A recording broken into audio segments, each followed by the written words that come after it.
hide behind their badges, they hide behind their white privilege, and they use the excuse that they fear for their lives to murder our young people in cold blood.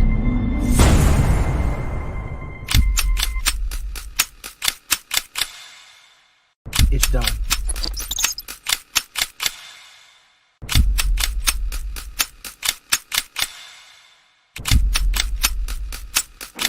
Eggs, my brother. No. Don't think about it. All you self-righteous assholes do is march and destroy your own communities. Killing me won't change a goddamn thing.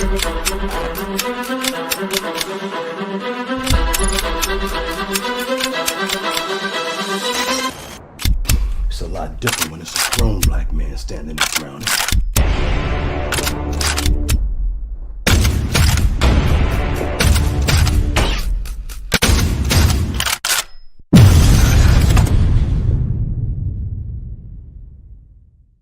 What? I said Malcolm alleged that some of Elijah's women were underage secretaries, and can you expound on that? Yeah, well, I guess they were, because they were there. I seen them. I seen them myself. It's all true. It's all true. Good evening, messenger.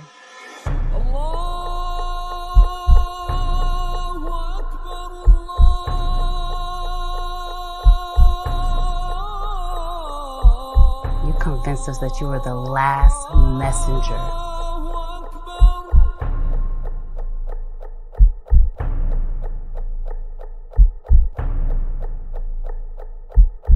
How many other bastard children do you have? You're watching America This Morning, America's #1 early.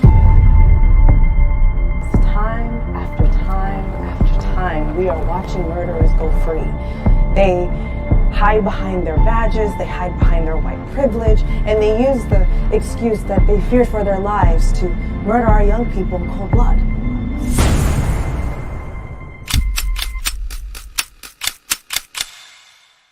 It's done.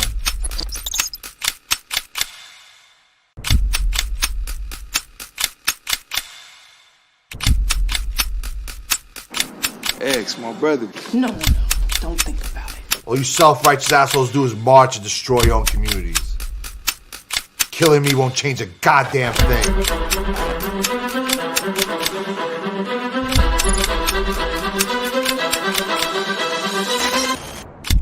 It's a lot different when it's a grown black man standing his ground.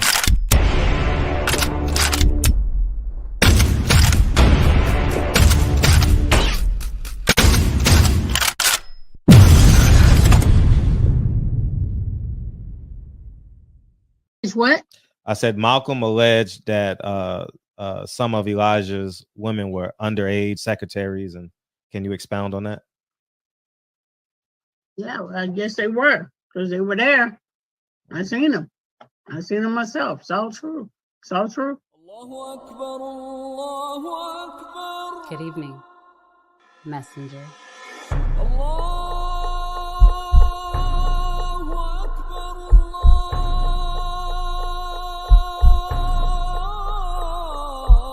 You convinced us that you were the last messenger.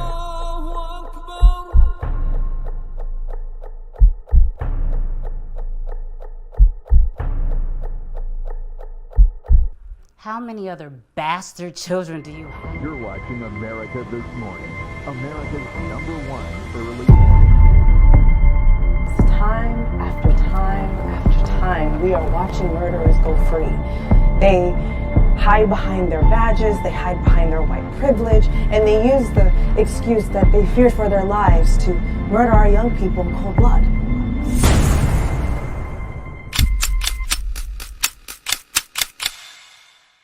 It's done.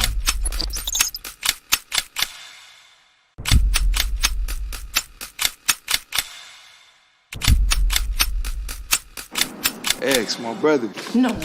Don't think about it. All you self-righteous assholes do is march and destroy your own communities. Killing me won't change a goddamn thing.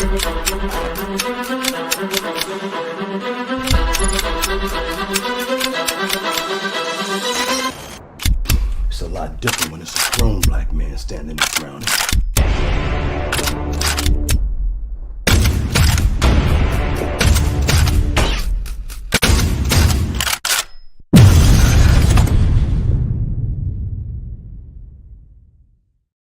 Barbershop Conversations, man. I forgot to get some new headphones, man. I forgot to get them, man. Hopefully everybody's doing well. Happy New Year's. Happy Sunday. Happy second week of the year. Happy, man. I totally appreciate you, Keno, Yova, Adolfo, Boxer, Sparn. And before we lose track of everything, man, I want to say, congratulations to Tank for being a businessman. You know what I mean? He sold out another crowd. I mean, at the end of the day, he's a great businessman. He's a great, I'm not saying great businessman, but he's a great draw. He was good to his city last night because I know we about to go left, we about to go right, we about to go up. And I don't want that to be remiss because there's going to be criticism on both sides. And Fred's headphones is falling apart. Oh, man. So, people. Anyways, man. Yeah, I want to say congratulations to him. Way to bring the people out.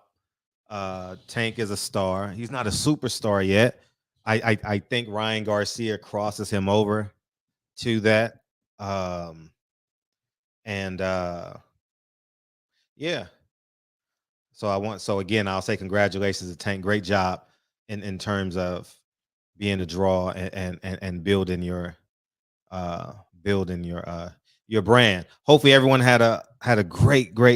If you watched the game, if you watched football last night, or if you watched the fight, or if you watched the NBA, with so much sports on last night, man. And yeah, man, I'll give my perspective on. I'll go up the card and then we'll get into everything else. I thought Demetrius Andrade. Yeah.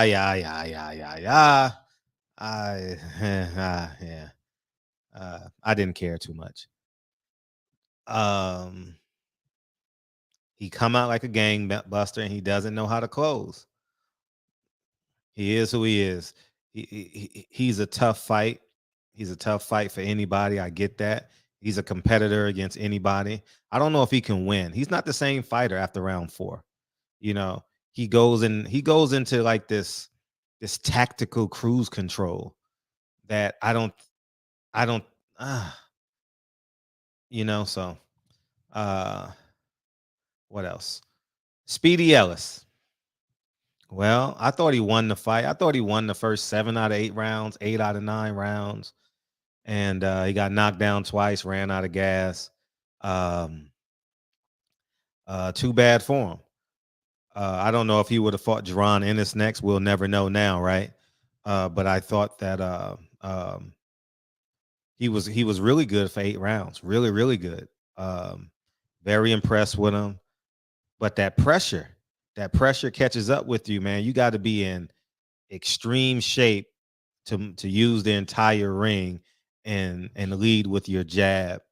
It's very, very challenging. And he did it for 10 rounds. And you could see the fatigue in the 11th round. And then in the 12th round, he got caught. So I don't know what I had it as a score, but I had him winning by 1 or 2 points. It felt like he was dominating.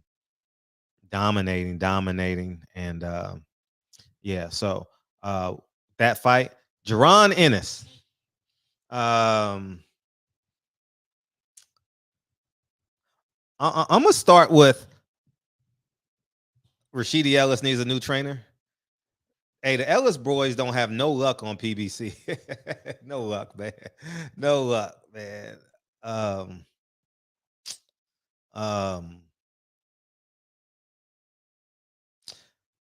I'm going off of what everybody's telling me he is. What's up, Boxell? Thank you, dog. Everyone told me Jaron Ennis was this guy. And I say you can never prove if you're great until you get a fighter that is competitive. No, he's the best thing since sliced bread. He's this. He's the boogeyman. And I'm watching all the interviews fight week, and Mr. Ennis is saying he's the boogeyman. Everybody's afraid to fight him. We're going to go after Jesus. We're going to go after the Holy Ghost. We're going to go after Satan. And then we going after Terrence Crawford and Errol Spence. So I'm like, damn. He must be the truth, you know? And that's what I expected. I expected it to be a short night for that kid, and it ended up going 10 or 12 rounds. And he won every round. I was not impressed with his footwork. I was not impressed with his intellect. I thought he was piss poor at cutting the ring off. And he shouldn't have a problem cutting the ring off because he fights from both sides. And he was just winging punches with Terrence Crawford and Errol Spence would make him pay. He wings a shot like that against Errol Spence. He ain't gonna let you catch yourself. They're gonna bang you, you know. And I do believe he's next, though. I'm not gonna sit here and say I don't think he's gonna be a world champion at 47, but imagine that Errol Spence pressure. Man, come on, man. Come on, man. He's gonna be a world champion. And people say it's just one night. They only fight once a year. They only fight once a year. So when you fight once a year, everything is hanging on that one time you fight. It ain't like they coming back in 3 months. If we say, oh, he's coming back in 3 months, he's gonna fight fighter C. Nah, he ain't fighting for another 9 months.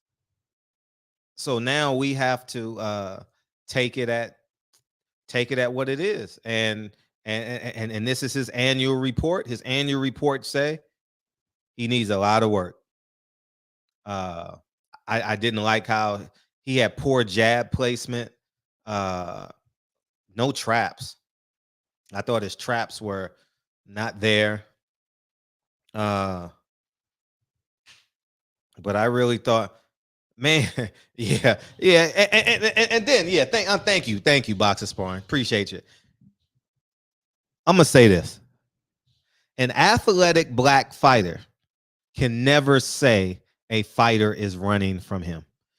2, a fighter who says he can beat Jesus Christ cannot say another fighter is running. A fighter who says, I am the best welterweight, everyone's afraid of me, you can't use that as an excuse. That's your corner's fault. That's your lack of preparation. I'm giving him the same energy I gave Robert Garcia. Every time Robert Garcia lose to a black fighter, he ran like a chicken. And then all the Latinos come online and they jump in your comment section. He's a runner. He's a track star, you know? And you know, no, man, we gonna keep it a buck. Y'all told me Jaron Ennis was where Kyle at? Kyle told me Jaron Ennis was this guy. He is that guy. But you gotta, you know, they said the same thing about Mark Breland. You know, you gotta get there, man. When Leon Spinks beat Muhammad Ali in the 7th, 8th fight, oh, they thought he was gonna be the best fighter in the history of the sport. So I read, you know, and he plateaued a little bit. So that's what I'm saying, man. It's so important that we just let these guys. What's up, Unique Don? It just makes sense, man. I'm a fan of Boots. But if you tell me the man is Superman, he can never be Clark Kent. I don't go to, like, Lincoln and the family went to go see Avatar. How about if Spider-Man came on the scene? No, I don't want to watch Spider-Man. I want to watch Avatar. I wanted to watch this big, high or mighty Jaron Ennis go to work. He needs time. And just as I told you guys, when they go up, Jaron Ennis will be fighting for a vacant belt. You know what I mean? So I said all that to say that's where we're at. And I know it's going to be a big conversation tonight as it pertains to that. Tank Davis fight. Where do I start? I thought Tank Davis looked average. I give him a C+. He sold the venue out. Was amazing. I didn't get a chance to see the ring entrance and stuff. I was at a party, so I didn't get a chance to see all of that stuff. So I assume it was good because that's what it was. Um, um,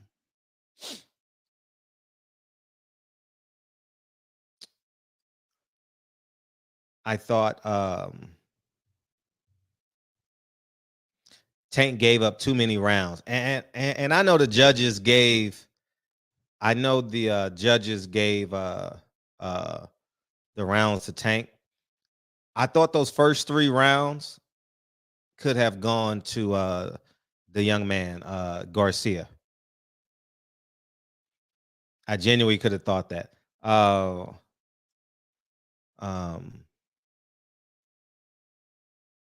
Yeah. So, um,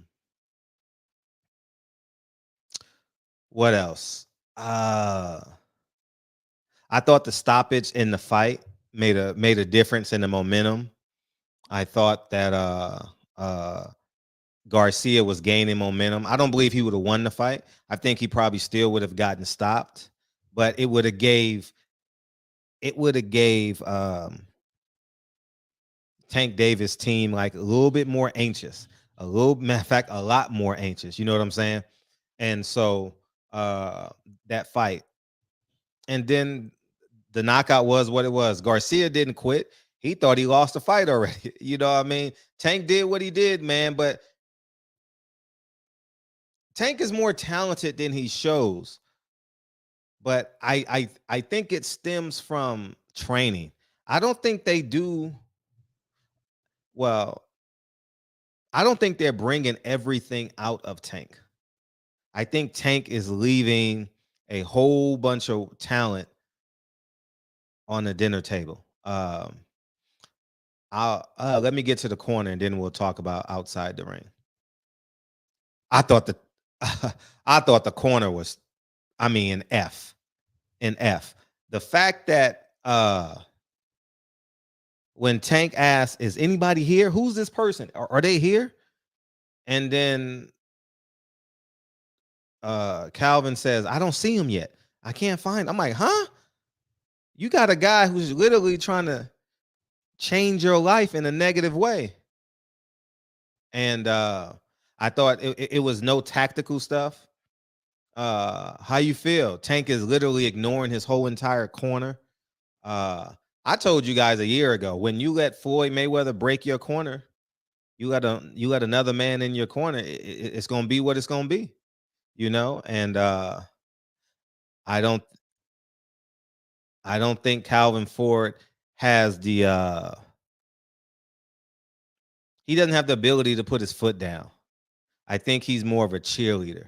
He's more of a positive guy around Tank. I don't think he can discipline Tank at this point. Oh, he asked, "Where's Leonard?" Who cares about Leonard? Who cares at this point? Leonard, where you at? Leonard was there. He was there. Leonard Ellerby was there. He had Jaleel Hackett on the card. And but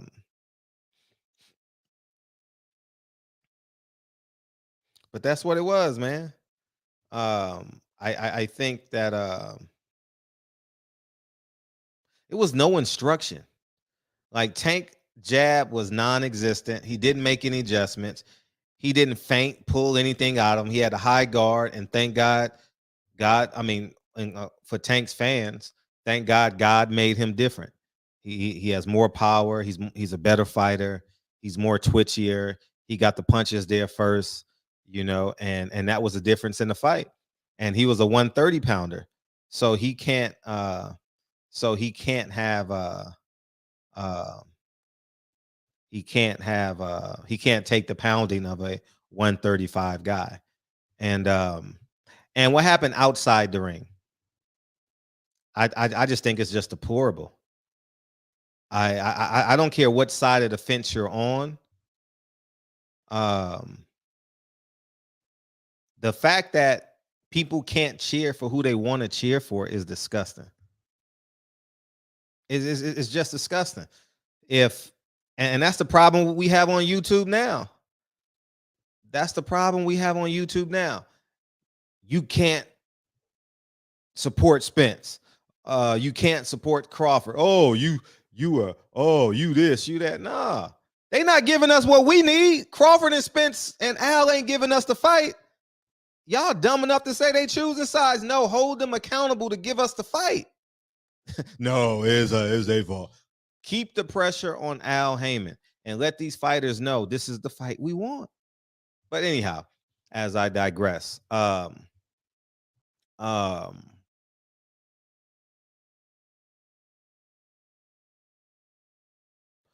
here's what I heard. Meek Mill was behind him talking trash, and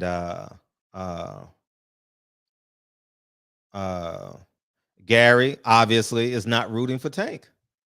Period. He has every fan that pays their money or goes to a sporting event has the right to root against the home team. Has every right. Now, from the video that I saw, and you guys have seen it already, I'm not going to pull it up. It's no need to go back and forth on that. And when how you say it? I'm sorry. Is this Detroit Green Bay game for a playoff spot, or is it for or for what? You can hate all you want at it. You don't understand. You have the right to hate. You have the right to hate. You do. You pay for the ticket. You have the right to hate on the fighter or the sporting event. I'm a Kobe fan. I have the right to hate on LeBron if I pay for a ticket and Cleveland is in town. I have a right. I don't understand. He's hating. No, he don't like him. He believes he's been ducking and dodging him for a fight. He can say whatever the fuck he wants to about Tank Davis. He has that right.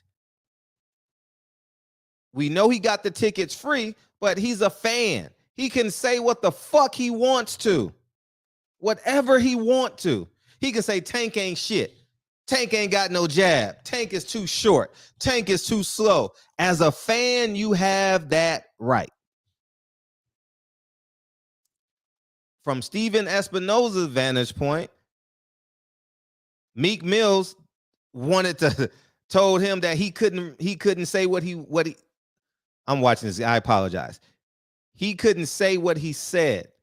And because I'm smart, I have an idea of what Gary Russell and his brother was saying. He ain't shit. I'll whoop his ass. He's saying the same thing. He's saying the same thing he said online that he said at the thing. It ain't no secret. Damn. That's a 15-yarder. He has the right. I don't care what nobody say. They can say what Meek Mill has the right to say what he wants to say. He bought the ticket. He has the right to root for Tank. But you can't turn it into a violent altercation. So I say this.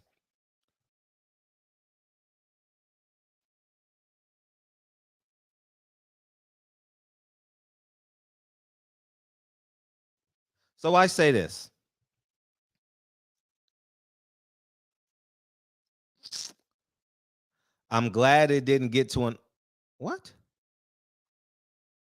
You got to be stupid. This motherfucker done pushed the this stupid motherfucker done pushed the he done pushed the health team that comes out and checks on the players. So I say this. Everyone shares the blame. Everyone shares the blame. But according to Steven Espinosa, Meek Mill was the aggressor in terms of wanting to fight. That's it.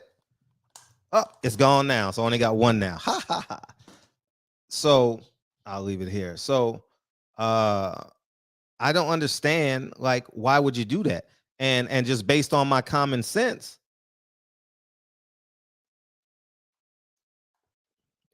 yeah, I'm glad he got ejected. And but yeah. And then another thing I want to show you guys too. Let me pull this up. Matter of fact, I'll take you there, baby. I fell in love. I thought this was deplorable too. Let me pull this up.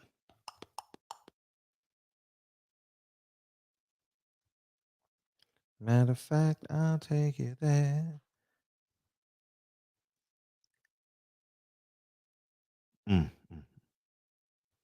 Check this out in Baltimore. Hey, Shaq. Oh. Hey, spank niggas. Hey, spank niggas. Hey, spank niggas. Look at this shit. Hey. Spank his ass. Alright, okay. Hey. Spank down. God damn. Shit. Hey, spank all these niggas. Damn, spank them. Shit. Damn, spank them. God damn. Damn, oh. Damn, spank. Oh, somebody got what their ass. Sheesh. They went down and spanked niggas, son. Hey, Shaq. Oh. Hey, spank niggas. So that's outside the Tank Davis fight. I get. So what happens is the fight was in DC. What are y'all talking about? The fight was in DC, right? Anyways, who cares? Who cares? It was outside the Tank Davis fight. And the fact that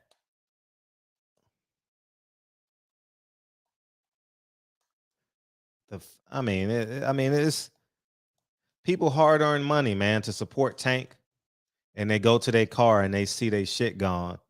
And now you got a husband and a wife, boyfriend and girlfriend, 3 girls, 3 dudes going to a fight as friends, a father and a son, daughter, whatever.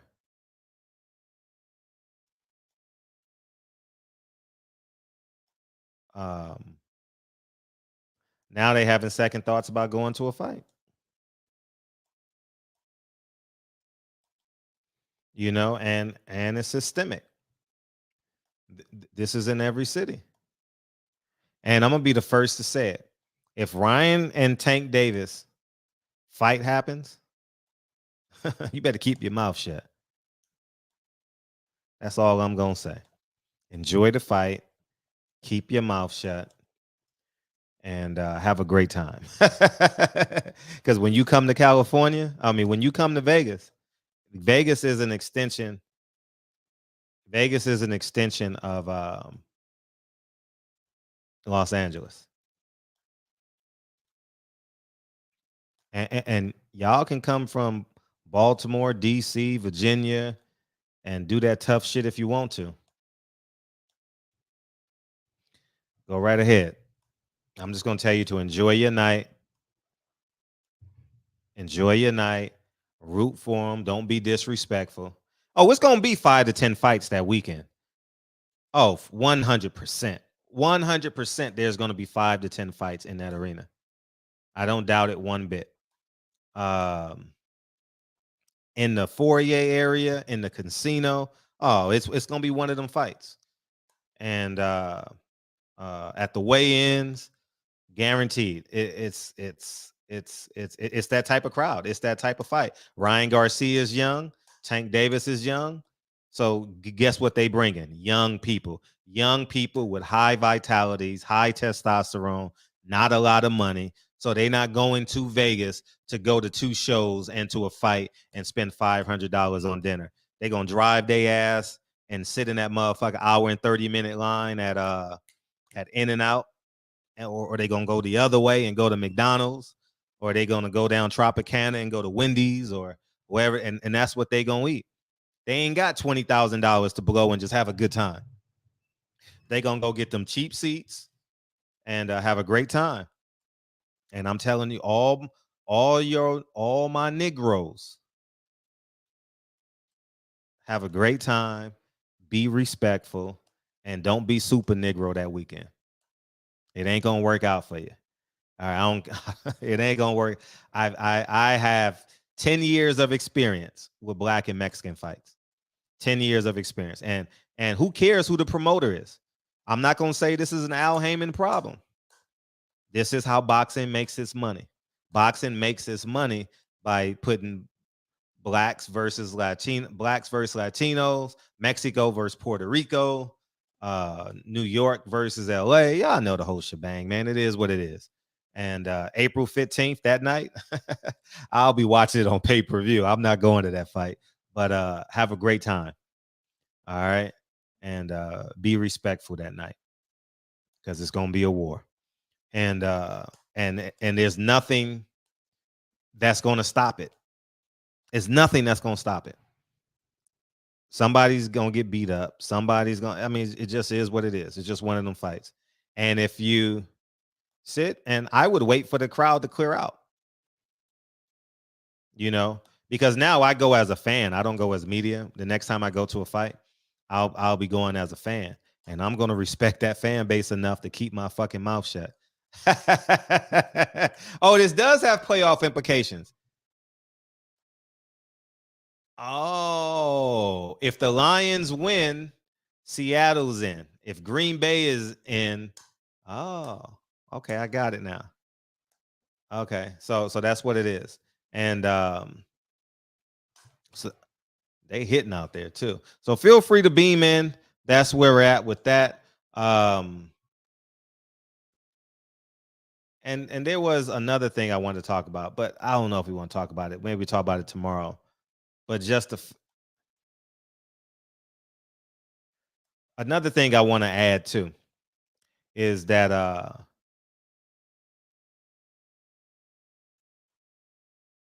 okay, got it. Tank Davis from May Memorial Day until April 15th would have had 3 fights in 11 months, right? April, May, right? Here, Tavion. Go ahead, Tavion. What's up, OG? Yeah, Hey, how you man. No, I'm watching this Green Bay game with you with the Lions. I'm from Seattle, so we need Green Bay to lose. But like I said though, when it came to the fight though, like I mean, like with that shit though, didn't that happen last time at the Barclays? Remember you was talking about that? Like it was the same scenario with the in the crowd when Tank was fighting the last fight at the Barclays. They start fighting in the crowds, and then it was, and then they was shooting outside the arena and shit like that. That's what happened. It was shooting in the arena.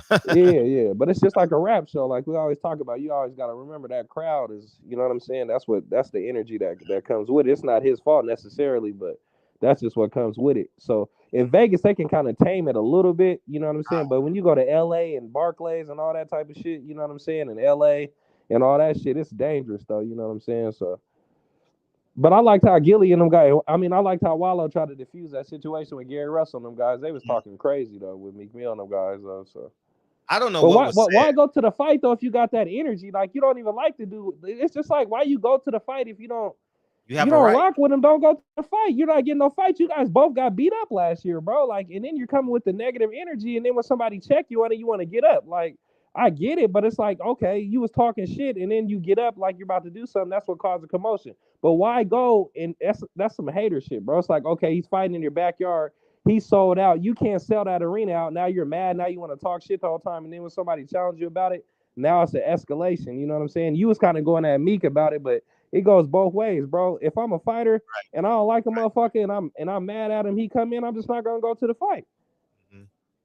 That's how I feel about it. Like when it comes to them guys, it's like choose either side because we don't know what was said. So I'm just saying from a standpoint as a whole, if I'm coming with that energy, like if I don't like the Tank or just like with the Devin, I'm talking crazy. Like, bro, you had an opportunity to fight these dudes. You know what I'm saying? Multiple times or whatever. Like, you coming with that energy, bro. You're bringing that energy into the arena, and then when, you know what I mean? You're coming with that intention on some bullshit though. So then bullshit finds you though. That's how I look at it. Like, yeah, I mean, you have every right to say, like, that's the whole thing. As a fan, you have every right to say what you want in that seat. You do. It's just like being at the football games, though. It's like, you know, motherfuckers be fighting and arguing at the football games, but you have a right to say fuck that, though. You do have a right to pay for your ticket. Do you go to the Duke game and say you can't root against North Carolina? No, hell no. I'm just say fuck Mike Krzyzewski. I got some money on it, and Mike Krzyzewski give me mad. I'm like, man, fuck this. Like, you know what I'm saying? Exactly. Right. I mean, assuming he paid that $1,000, he's sitting in $1,000. Yeah, them tickets was them shits was $8,500 a wop down there on the third row. I was looking at them. I mean, shit. I mean, he has every right to say what he wants to say. Yeah.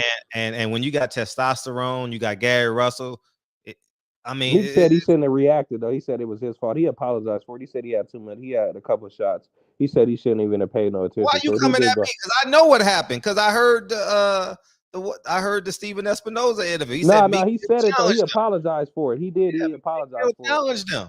Meek Mill challenged him, and he did like a whistle or a whap whap. And next thing you know, Meek would have got his ass beat. Though I like him too. But at the end of the day, man, the fact that it stopped the fight. Yeah. That was crazy. There's your interception. You got it now. Oh, it's over. Seattle, the playoffs, baby. They got 3 timeouts, so they got to stop him. But Rodgers is a flunk. Yeah, bro. He's a lose. He always lose. Just like when he was in Seattle, I was at the game when they played Seattle. We kicked the onside kick and beat him to go to the championship game. Like he does this shit all the time. And then what's so crazy? They was playing conservative the whole first half, like running the ball, trying to run the clock out, and they got burned for the shit. Now they're trying to play catch up and they're out of rhythm. Yeah. All right, let me bring in L. Go ahead, L. You're muted. I said I'm gonna piggyback off what he was saying at first, man. I don't know what was being said or what happened with the Meek Mill and the thing, man. But I'm gonna tell you this though, man. I like the Russells a lot, man. I respect the Russells. I respect Gary Russell. He's probably the best boxing mind out of all the brothers that they got. He really a wizard when it comes to boxing. I respect a lot, but the dude carry like a short man complex. Yeah, he carry a type of energy that will manifest into what was about to occur. Exactly. Because the dude is always talking negative about people. He always like wanting smoke. He always saying he can whoop somebody's ass. Like, man, you a fighter, man. You an accomplished fighter at that. You really a nice guy, man, because all fighters are. You only talking like that because you trying to get a paycheck, man. And that's cool. But keep it business, though. Because now you crossing over into other areas to where you getting into it with dudes that got street dudes running with them. Come on, man. Like, you gotta people do in the streets with them type of dudes. They violate them type of dudes in the street. Yeah, like you're not about to get no head up fight from Meek Mill crew, man. Them niggas about to kill you. Like, he know that though. Like, Gary Russell always carrying that energy like that, man. He gotta stop that, man. Somebody gotta tell him to stop that shit. Like, yeah, your boxing career didn't go the way it should have been, but a lot of that shit is on you though. And that's just a fact, homie. And like I said, I like Gary Russell, but I'm gonna be honest with you, he's probably the best fighting mind out of all of his brothers, and he's probably got the most skill. But his brother that's fighting at 140 probably gonna do the best out of all of them. Man, one just got mopped up though. The one just got mopped up like watching the fight though. He was but the one that's gonna go the furthest though is the one that's at 140 because he got the style that sell fights. I keep telling niggas. If you want to make money in this game today, you gotta have a style that fill up seats. And I don't understand. I woke up this morning and all day long, all I kept getting was everybody's talking about Tank Davis, like negatively though. What did Tank Davis do so bad that warrants all this unnecessary? I don't know I guess it's gossip, or to me it's hate, man, because it's unnecessary. It's not for no progress or no real advice. Like, what did Tank do for looking like what? How was he wrong for looking into the crowd? Man, I don't get it, bro. He sold out 22,000, knocked the dude out in the 9th round. You know what I'm saying? The dude said he was blind, he couldn't see. It's like, I get we micromanaging, but it's like, bro, let's give him his flowers, his accomplishments and shit. They still stopped the dude though that beat up like a couple. You know what I'm saying? Like, he beat up the dude he fight wasn't no slouch though. You know, he stopped and sold out 22,000. Devin Haney can't even sell out in his hometown. Like, but I mean, like, what are you guys even talking about? Like, I don't even understand what did Tank do that was wrong though? What did this corner do that was wrong? I'm trying to, maybe I missed something, or maybe I ain't in the loop, but what did they do that was so bad though? Well, they were for 2 or 3 rounds, maybe it was 2. They were trying to locate somebody in the crowd. Yeah, who knows? They probably tried to see if somebody was, was relevant. Okay, well they probably talked to Leonard Ellerby. They probably want to know, hey, did he make it? Or we don't know what the case was. You know, we can't speak on that. We don't know what that case was, but it mentioned it like that's not a problem. Like, they was they had everything under control. They wasn't worried. It wasn't no dysfunction in the corner. Like, and I think when Tank actually stopped fighting to see what's going on in the crowd, I salute Tank for that. I applaud him for that. He justified it at the post-game interview. He said why he did it at the post-game interview. I heard that. And when I seen it, I was glad he did it, because think about this. If you in a building like that, a confined area, right? And I made mention of this on your post, Fred, that you made. I don't know if you saw it or not. If you're in a confined area and some pop off, it's your responsibility to see what the fuck going on. Because at this point, I don't know if niggas about to start shooting. I don't know if niggas gonna start rushing into the ring. So fuck this fight right now. I got something serious on my, like, this is a matter of everybody concerned. So Tank did the right thing, you know? So I don't know why people was like bashing him for worrying about what was going on in the crowd, you know?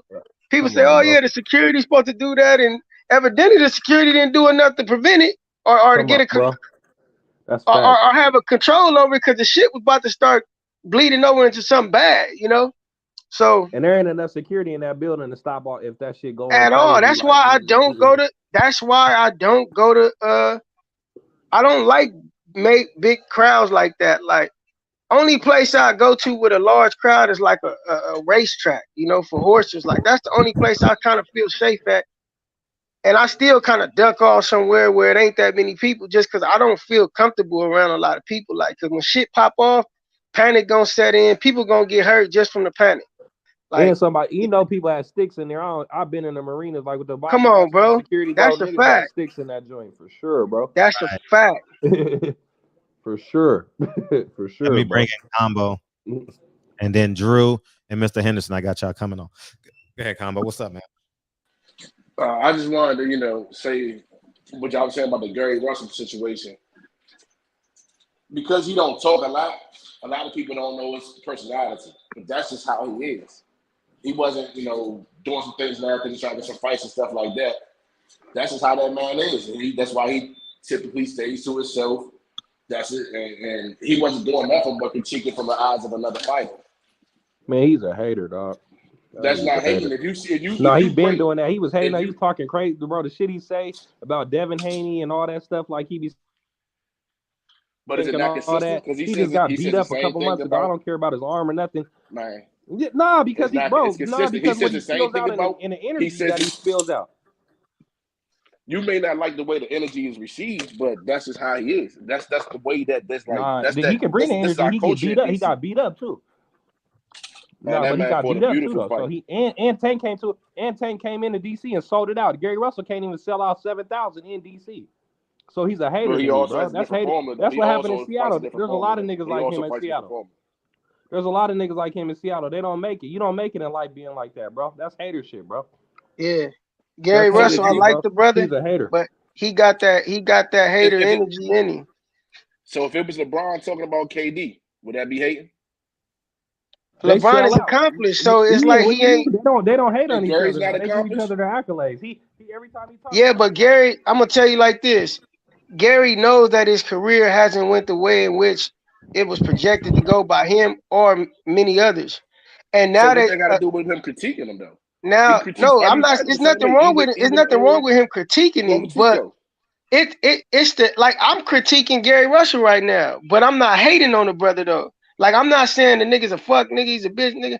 I'm critiquing what I see in him a lot, and I know where it's coming from. Like it's a place of when you give it constructive criticism, you give off a certain energy and a certain vibe and a certain message. Like it's not for the purpose of critique, it's the purpose of trying to tear him down for a reason of like hate and envy. Like that's where it's coming from. Like we all like you. So that's like if somebody was critiquing you, and you would know if it's coming from a place of love and care and concern, or if a nigga just trying to get at you because he don't like you for another reason. It's like so this what with was like what Tank, did he with say? like Hold Tank, on. with One second. Tank. Let me ask a question. Yeah. What did he say that was tearing him down? Cause he up there talking about you could just see unnecessary shit he was saying in his live. Like soft, he's a weak ass nigga and whoopty whoop. He been saying that shit for months. He said the same thing about Devin Haney. When Tank and Devin Haney was going at it, did you ever in your life ever hear nigga Tank saying, "Oh, Devin Haney's a bitch ass nigga," or he's a sucker, nothing. He kept it boxing. He's like, bro, them dudes don't want to see me type shit. Gary Russell got that energy. All them dudes are suckers and they soft, whoopty whoopty whoop. Yeah. Like he's coming from a hater's perspective. He's not even keeping watching it his live. enough. Watching his live, man, I didn't hear nothing about hate. I No, actually I'm heard talking, bro. them. You got to go back. This been brewing for months though. If you just watch what he been saying like prior, you know what I'm saying? And you know he lost his pops and all that. But like even before that, when Fred was vouching for him and Devin Haney to make that fight, when Fred was like, "Man, I'll put some money up for the fight to ever happen." Oh, they said my contractor $1 million. That ain't enough. Whoopty whoopty whoop. Well, nigga, you ain't fought in a year and a half. Nigga, you ain't even got no fight. In the last fight you got, you couldn't even draw 7,000 people and you got beat up. But then you want to come into the fight where the nigga sold out 22,000 and you want to come in hating. That's a hater energy, bro. That's just what that is, bro. I think I'll just say this. I think misreading the energy. Nah, he do this too often though. It's something with everybody that's in that division. He just haven't got the shine that he feel like he deserved, and I agree on some levels. I could go with that. But I'm saying listening to go ahead. Like I could never hate on somebody that's doing. It's a lot of cats, man. I had big dreams in the boxing game, but it's a lot of cats. Man, it's a lot of cats that praised me when I was fighting. That's doing way better than me now. Like I don't even fight them. They just went further than me. I'm happy as hell for them dudes, man. I'm proud of them dudes. I could never say nothing bad about them dudes, even if them dudes said anything bad about me. Like I just genuinely, when you genuinely care, bro, and you ain't got that hater in you, you gonna be happy to see somebody make it. Like I always tell cats, man, I don't give a fuck if my dick in the dirt, nigga. I'm dead broke. I ain't got nothing. I'm homeless. If you up, I'm happy for you, bro. It's the human inclination of just that sinful inclination of just hate and envy, just being people so hard. It's like they cannot like enjoy seeing a person successful, man. It's fucking sickening, bro. It is what it is. Like you can try to slice it how you want to slice it, man, but it's too much envy and hate going on, man. Like for nothing though. Like nigga, if you feel like you really that man, nigga, go do what you gotta do to go get it, nigga. Like don't hate on another nigga because he getting it. It's too many niggas do that, and it's stupid, man. It's sickening. I don't like speaking on purely this situation and this part, this incident. You know, even looking at his live, you hear him, you know, screaming out and trying to help from the corner or trying to help from the stands. A hater ain't gonna do that. A hater gonna sit there and be like, "Yeah, man, I hope he don't do that. I hope he don't catch him this way. I hope he don't see this coming." Like he was saying, like, yo, you know what I'm saying? This, he need to do this, he need to do that. Why they not focused? Why he not focused? There ain't nothing wrong with saying that. That's just, actually that's good. That's saying, hey, I see you as great. And because I see you as great, I expect greatness from you. And if I'm gonna expect greatness from you, and you are as good as you say you are, then these mistakes you make, it shouldn't happen. Yeah, but that's accountability. It's like when cats say, "Oh man, he just got hit with that. He shouldn't have got hit with that." Like, and that sucker thing. That's just a DC slang. I think y'all taking that way out of pocket. Like, man, like, I know how saying? DC niggas is, man. I got family from DC. I know how them niggas But I'm is. It's from the same. DC, and I'm telling you, it sucked. Like if he said use a bitch, use a hoe. See, that's the things we might. That's the things we do get alerted on. But like a sucker, like man, yeah, cause you a sucker. Hey Mo, you a sucker. Go ahead, Joe, you a sucker. You know what I'm saying? It's the use a bitch. That's when it's like, okay, hold on. That's a whole other thing of height. I don't know. Like I said, I like Gary Russell, man, but he know what he doing, man. Like I got my take on it, man, and you know, he might, like I said, a lot of times the niggas be in their own way, man. He probably don't realize he doing it because that's just his persona. Like he got a certain persona that I respect. Like he got that tough guy. That's cool, but you can't be that 24/7 though, homie. Like when you overboard with it, it become an act now. Like ain't nobody that tough. Like. But that's him.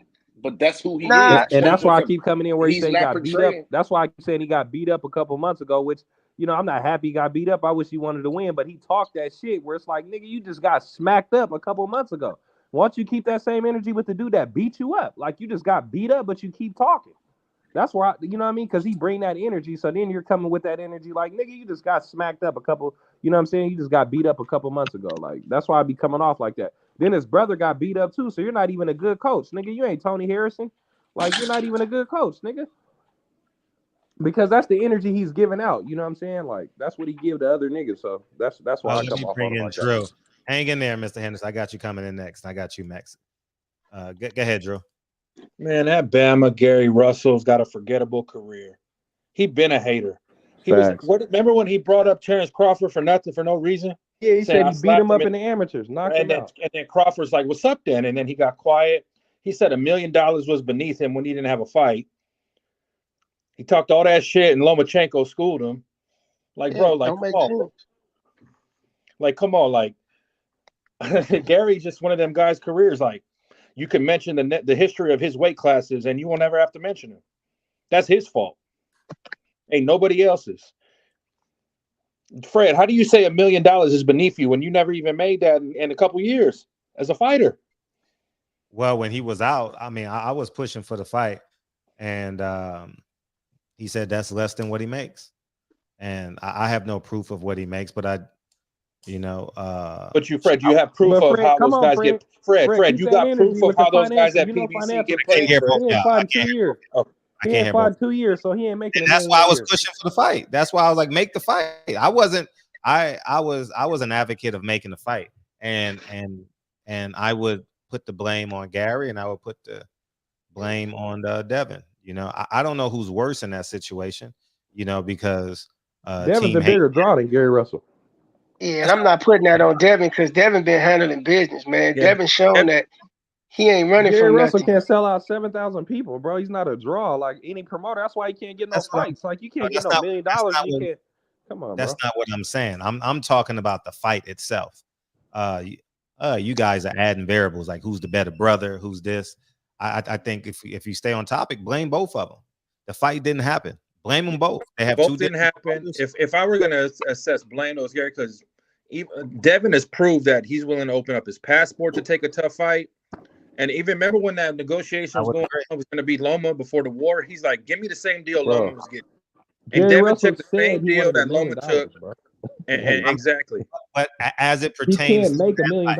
Nobody's gonna pay him that, bro. So like that's his fault. Like he's not a draw. You can't pay him $1 million for shit. So like he's trying to say that he didn't really want to fight, dude. You said 500,000 or something. Okay, that makes sense. He said out of his own mouth $1 million.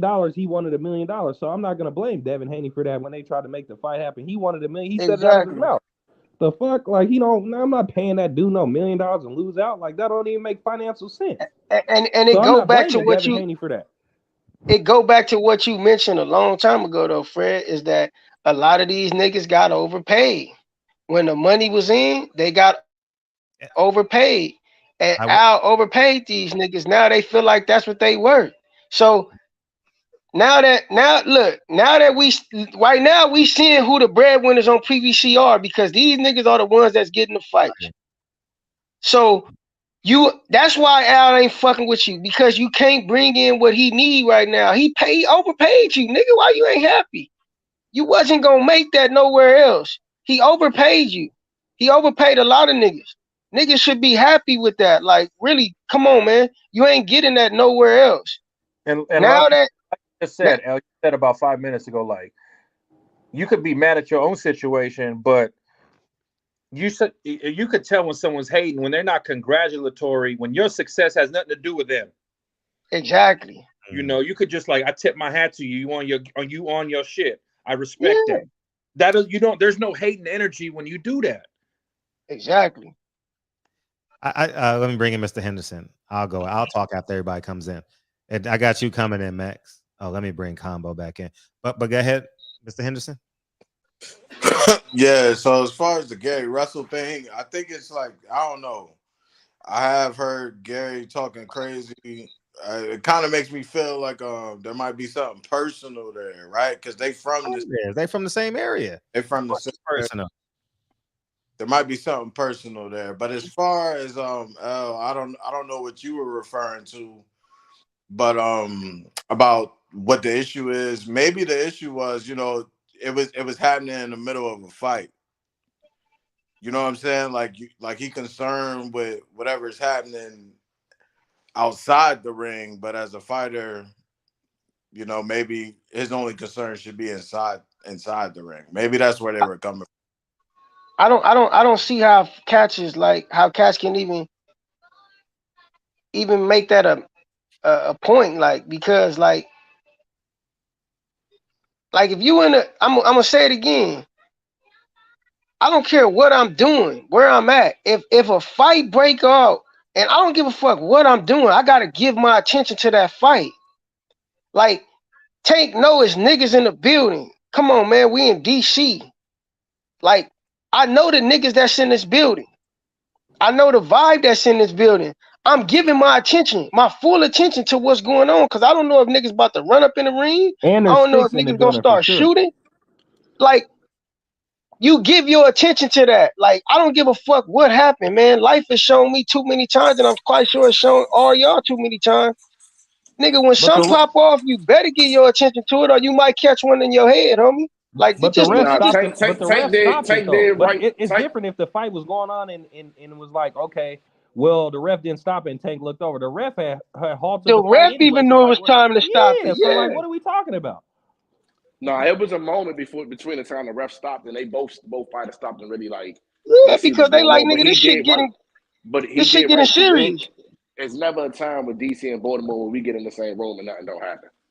Like I say all the time, we could have a football game. It could be a football game, and it's going to be DC. If it's a DC versus Baltimore football game, it's going to happen. That wasn't even no Baltimore DC shit. That was I know that was surprise. Like, that was surprising. I know, but that's that was what I'm surprising. saying. That's why he's a hater. So we got to keep the same energy for that nigga like we keep for Meek Mill. That nigga's a hater. Saying, so you just can you let me finish my statement? Let me finish my statement. I'm saying that in response to Tank doing the right thing, knowing that, okay, this is the situation awareness. This is what's going on. This is what's in this environment. This is what may happen. Let me just step away. Plus, he really didn't take that fighter in front of him serious. He didn't take that guy. He didn't take that guy serious. He knew he had it. He knew he had it. It was a bigger threat outside the ring. Take the dude serious? Nah. Bro, it was an even fight. They was going at it. I mean, he took him serious. He didn't take that man serious, man. Yeah, he didn't take Rolly serious either. Let me bring Max in. Go ahead, Max. Man, oh my God, I had to listen to this bullshit, man. Oh, he finna say, first of all, hey, Combo, I know you from Hold on, y'all. He might say DC. I know you from DC, but stop putting your cape on for your boy, bro. Gary Russell's a fucking hater on everything that's not a Russell. Period. The only people he gets compliments to is his brothers and everyone else in boxing, which I don't mind. Like, they a clan, they a clique, you know, they family. So he don't never give credit to no fighter. He might, but it's all comes backhanded. You know what I'm saying? All the time. Now, it wasn't even Gary Russell. I don't even know why the fuck we getting on Gary. It wasn't even Gary. It was this brother that looked like Rowdy Rebel, the dude next to him or whatever. He was the one popping the shit off. It wasn't Gary. So all the blame going to Gary is unnecessary. You know what I'm saying? At the same time, Tank said he was looking for his mom, and that's respectable. Because I don't give a fuck. At the end of the day, this fight ain't worth more than my mom's getting trampled because some motherfuckers can't act right. You feel me? So At the same time, if Tank would have got caught with something vicious because he looked off, then so be it. You know what I'm saying? It is what it is. But at the end of the day, man, Tank did what he was supposed to do, I think, as a man, because at the end of the day, you're gonna look out for your family. If that was the reason. Now I'm gonna believe him at his word. You know what I'm saying? If he said he was looking for his mom was in that area, or close to the ring, and he didn't know what side of the ring he was on at, I don't know what the fuck. But I mean, that's respectable. I'm gonna look out for my family too, because you know, it is what it is. And to say that fight was close, it wasn't. It wasn't. Tank won almost every round, but maybe one, maybe two if you want to stretch it. So I don't know. There's a lot of false narratives going on here, man. Like, let's just keep it real, y'all. You know what the fuck is, you know what it is. I agree, man. It's a lot of unnecessary Tank hate, man. And I'm gonna tell you, man, what I see.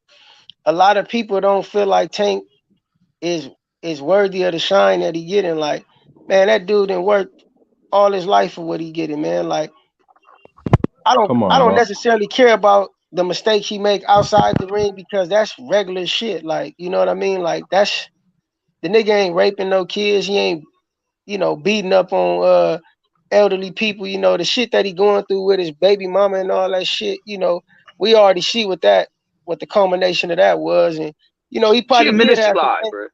Come on, she lied on the dude. That's she some lied regular. on That man, I'm 50% of niggas hit their women, homie. Hey, can I? Hell no, I don't know about that. But can I say this though? The attention given to the bitch lying was like 1% of the shit given to the rumor that he hit her.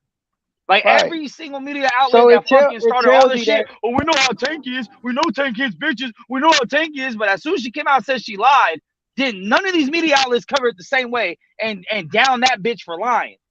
Everyone's like, oh, okay, yeah, well, she lied. Never mind. Okay, nothing to see here. Nah, you should be getting at that bitch. Why the fuck you lying? Stop trying to fuck up a man's career.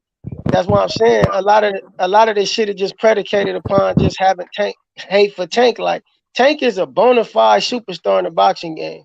He is probably right now. Tank is top 3 superstar in boxing. You got Canelo, you got Deontay Wilder, and then you got Tank. There go your top 3 draws right there. Boxing superstars right there. Nah, yeah, I gotta put AJ over there. Well, yeah, we can put AJ in there, but I'm just saying, AJ's got billboards running through Hollywood of Hugo Boss. Like, I give it on a whole different level. No, I get it. I got it. You know. But Tank is a superstar. I know we so busy like trying to down the dude instead of just congratulating him. He sold out a whole spot, and that ain't even, you know what I mean, in his backyard. And then we don't give him no congratulations. It's like, oh, he's supposed to do it, bro. The girl done lied at him and all kind of shit. He done went out there, knocked the dude out, stopped him, sold it out. You know what I'm saying? And we still over here trying to figure out ways to like downplay him. Like, come on, bro. Think like, about this though. Our own people, bro. That's crazy. Think about this though. When you hear Tank talk, how can you not like the dude? He's so humble, man. Like, you don't hear Tank talking shit. You don't hear him being loud. You don't hear him being boisterous. Tank is a humble dude, man. And cats want to hate on him for, oh, he ain't that intelligent. I'm going to tell you like this, man. I keep telling people, stop underestimating dudes' intellect by the way they talk or they lack of being able to express themselves in a way in which the English language says is correct. The dude is smarter than a lot of people might give him credit for. He's a professional athlete, and what he does is the game that the sport he's involved in takes a great deal of intellect. Like, people used to say Mayweather's not that smart. Man, the dude is very smart to be able to do the things that he do in the ring. Like, so I don't see how people. Tank was smart enough to know that Mayweather was fucking him over. Tank was smart enough to know to get away from that shit and try his own shit. And I'm gonna talk about that too, because that's crazy you mentioned that, because hey, let me bring in Gotham before y'all go, because y'all go ahead, Gotham. Nah, they can go ahead. I'm cool. Perfect. Go ahead, y'all. I'm gonna say this, because I made a comment on somebody page, one of them boxing pages, about Tank leaving Mayweather, and I said, I don't see why people made Mayweather out to be the bad guy so much in that arrangement, because really, to be honest, Mayweather actually helped this dude become a superstar. Like, think about this. It's like nothing is never good enough in this world that people do. Like, Like Tank is making money. Tank is well paid. One of the better paid fighters in the game. And you gotta credit Mayweather for that. Now, people can say, oh, he didn't fight X, Y, and Z. So they doing it, but he making money though. Now let's look at the flip side of that. Let's say if Mayweather fed him to everybody that everybody want to see him fight, and he end up taking some losses or he end up getting moved too quick, and he don't make the money. People gonna say, oh man, he fed him to the wolves too early, and he put a cap on his career, and he didn't make the money that he should have made. It's always something. Like what Tank have done better with any other promotional company rather than Mayweather? Tell me who he would have done better with. Who would have guided Tank's career better than Mayweather? Early in his career? No, yeah, Mayweather did the right thing. He did all right. If he was but he Mayweather gave a little, took a little though. But he Bob Arum'd his ass. He built him into a star. He built him like Bob Arum built him. Kept him there. But Mayweather made him a prize fighter, bro, like a superstar, like a big fighter, like a payday fighter. Devin Haney and them guys ain't prize fighters. Shakur Stevenson's not a prize fighter, bro. Thank you. He didn't make them draws like where they can go sell out 22,000. He just sold it. That's out Mayweather, homie. He made them a super. He made him a superstar. He was able At the end of the day, it's about the money, bro. Fuck all. He said it. He don't care. That Devin Haney fight, that'll never happen, because at the end of the day, when they get down to the table, the numbers ain't gonna add up correctly because Devin Haney can't sell. So the fight would never happen. But on the flip side of that is Floyd didn't become a superstar to a prize fighter till he went through the actual fighter routine.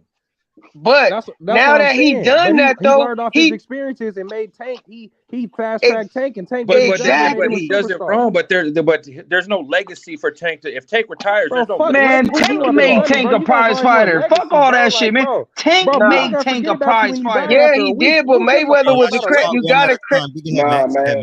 Mayweather made the. Bro, if Tank didn't knock everyone out the way he did, he'd be Devin Haney, bro. Fuck out of here. Nah. You gotta credit Mayweather. It's like this. Hey, when is Devin Haney ever gone viral? Yeah, let combo go. Let combo go. Go ahead, combo. You don't mind? Being behind Mayweather and being able to fight on his undercards gives you a different type of notoriety and exposure. Yeah, that Devin or Shakur don't have. They don't have a Mayweather promotion card while he's fighting Pacquiao or somebody else to get you that type of exposure. So yeah, he did do a little, give a little, take a little. But like whoever that was said, if he walked away from the game right now, unlike Mayweather, he doesn't have those names to fall back on and be like, I'm a best that ever done it. He said that Mayweather has the legacy about being the greatest, bro. He said he's gonna stop fighting in a couple years. He said he don't care about that. For being the best. But he also said that now he's trying to make these fights that he hasn't been able to get to make. So he's trying to see the. But the fights would never happen, bro. And that's why. Never happen. Bro. Hear me out. I'm just saying this is what he said. Go ahead. Mayweather put him in position, but he's still the one that brought it home. There's a lot of people get put in the right position. Look at motherfucking Speedy. Look at Speedy Rashidi. He got put in a good position. He didn't fucking perform. We talking about making money, man. But we talking about making money. You have to perform. Tank been making money for a long time, man. Tank been making money. If niggas don't think that Mayweather deserves credit for that, niggas don't really know nothing about this game. Like, yeah, Mayweather had to go the hard route, right? But now that he got that knowledge, he knows how to be able to get a person to the spot where he was at without making all those mistakes or having to go through the bullshit. Nigga, we fast tracking on a straight line. We get into the straight line because I understand this business. Mayweather is one of the best business minds in the boxing game, but he don't get credit for that because everybody hung up on hating on him because that's what the media told you. Man, the dude is a boxing fucking guru on every aspect of the game. In the ring, coaching, business. It is what it is. You don't have to like him, but the results speak for themselves. Like I can go out on a limb from what I see, from my eye, and from what my brain tell me. The nigga gonna be, if he continue to promote, he gonna be the best promoter in 10, 15 years. I guarantee. I'm gonna ask you a two-part question to the whole panel. I'm gonna present this question to you guys. Wait. Before you let me present this question real quick to all you guys. You guys can all answer. Two-part question. One part: why has Mayweather not done it for any of his other fighters? Two parts: if Tank Davis had the same record but only 5 knockouts, do you think he'd be in the same position, even being with Mayweather the exact same way? Someone's been waiting a minute, so let me bring in. I'm gonna answer that. Okay, first answer to that. The first question. Go ahead, Rashid. Wait, you're gonna bring in Rashid, and then he's been waiting a minute. Go ahead with the question.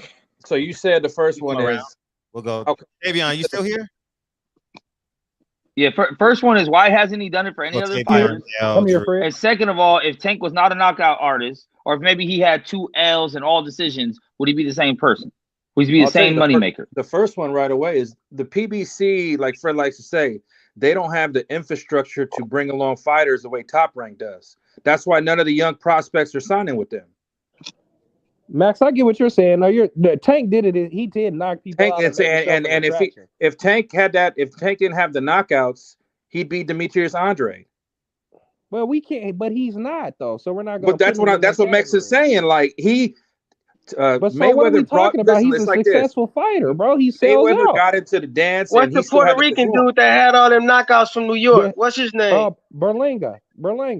No star.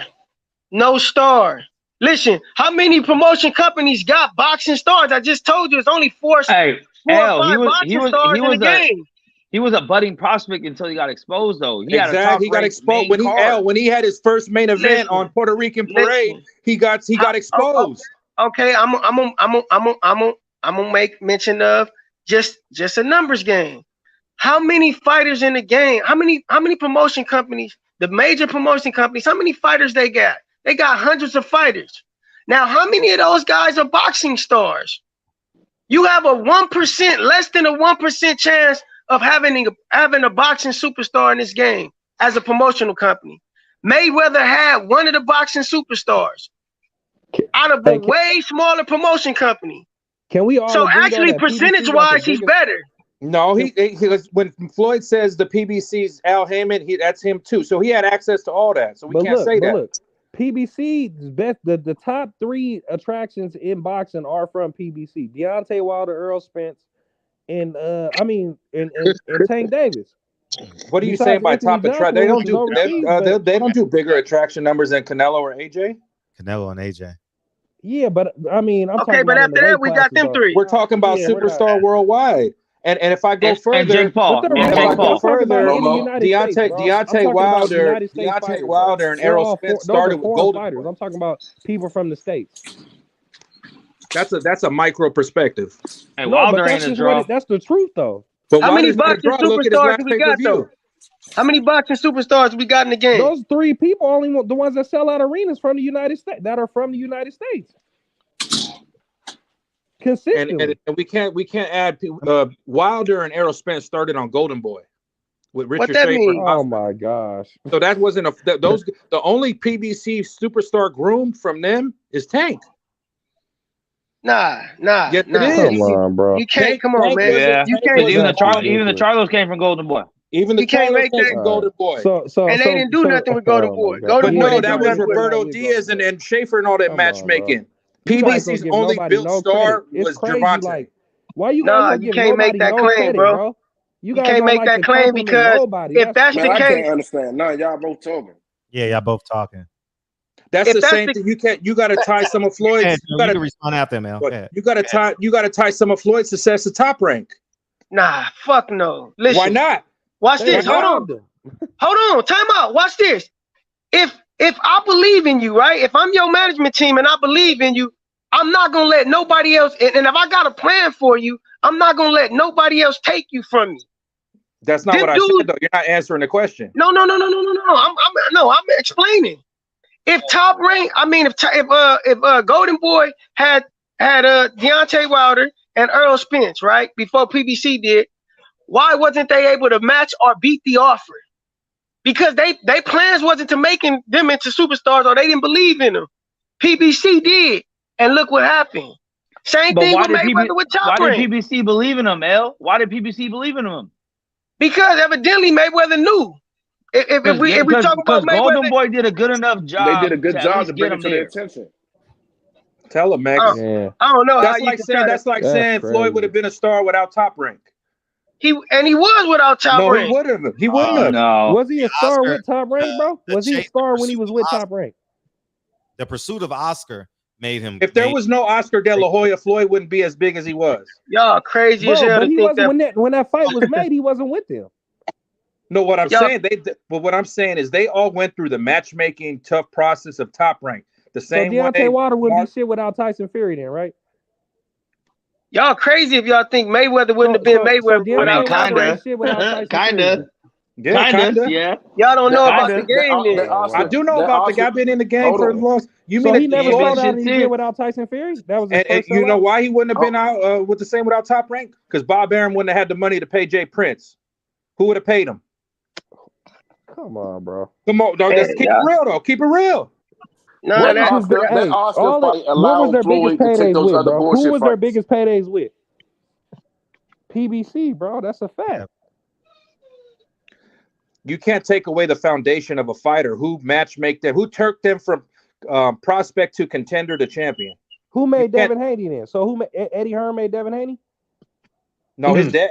I give that credit to Bill Haney. So he did it in Mexico then. So, But Devin Haney's an outlier though. Okay. He is.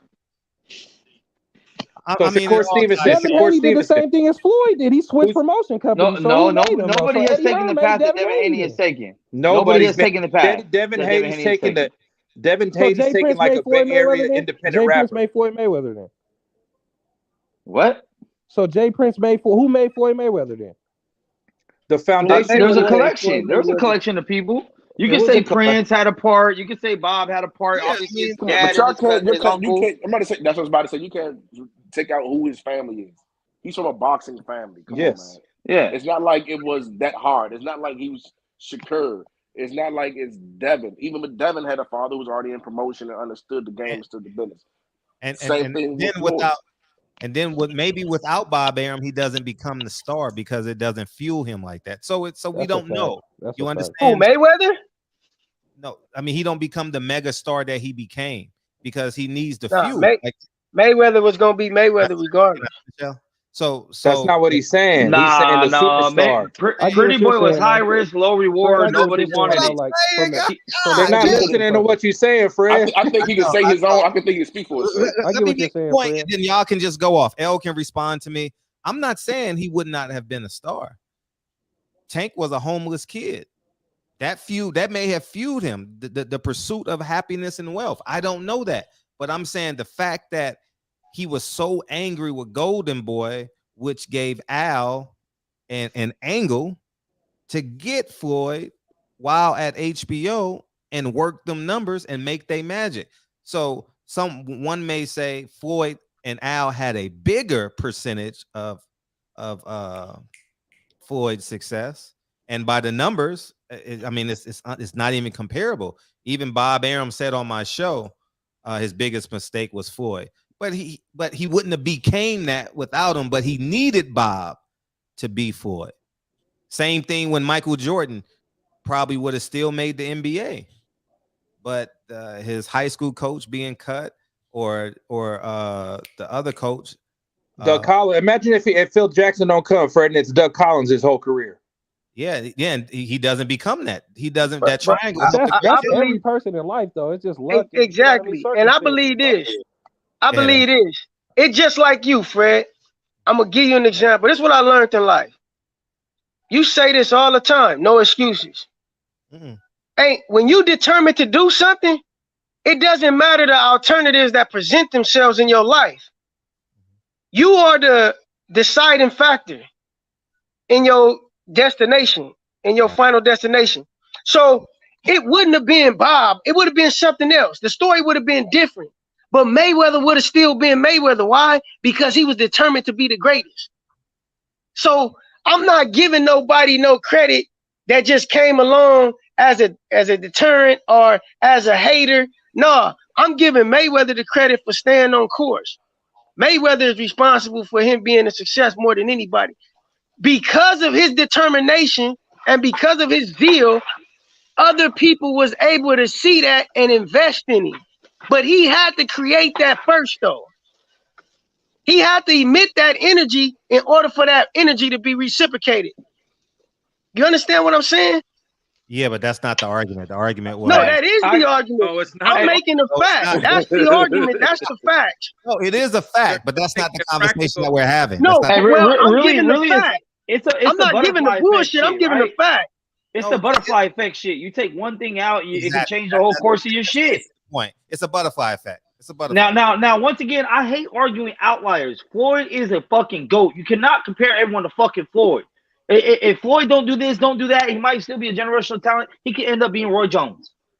You know what I'm saying? He don't got all the money and gets knocked out later in his late 30s. Like, there's a lot of things that could happen. Floyd is an outlier, but if you look at the average of average good fighters, average champions, they don't make it that far. They have a couple fights in the sun, they hot for a minute, and then they just history. So based on circumstances, who's a bigger star than Tank based on circumstances and background then? Based off all the stuff that we just talked about. I mean, AJ and Canelo.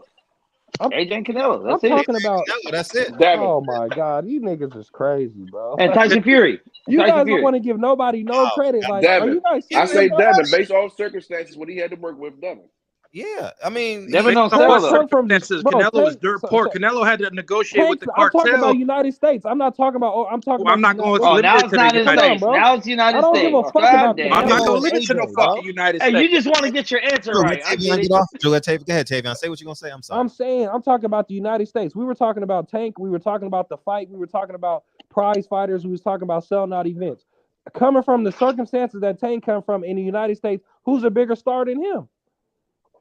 In the United States? Yes, in boxing.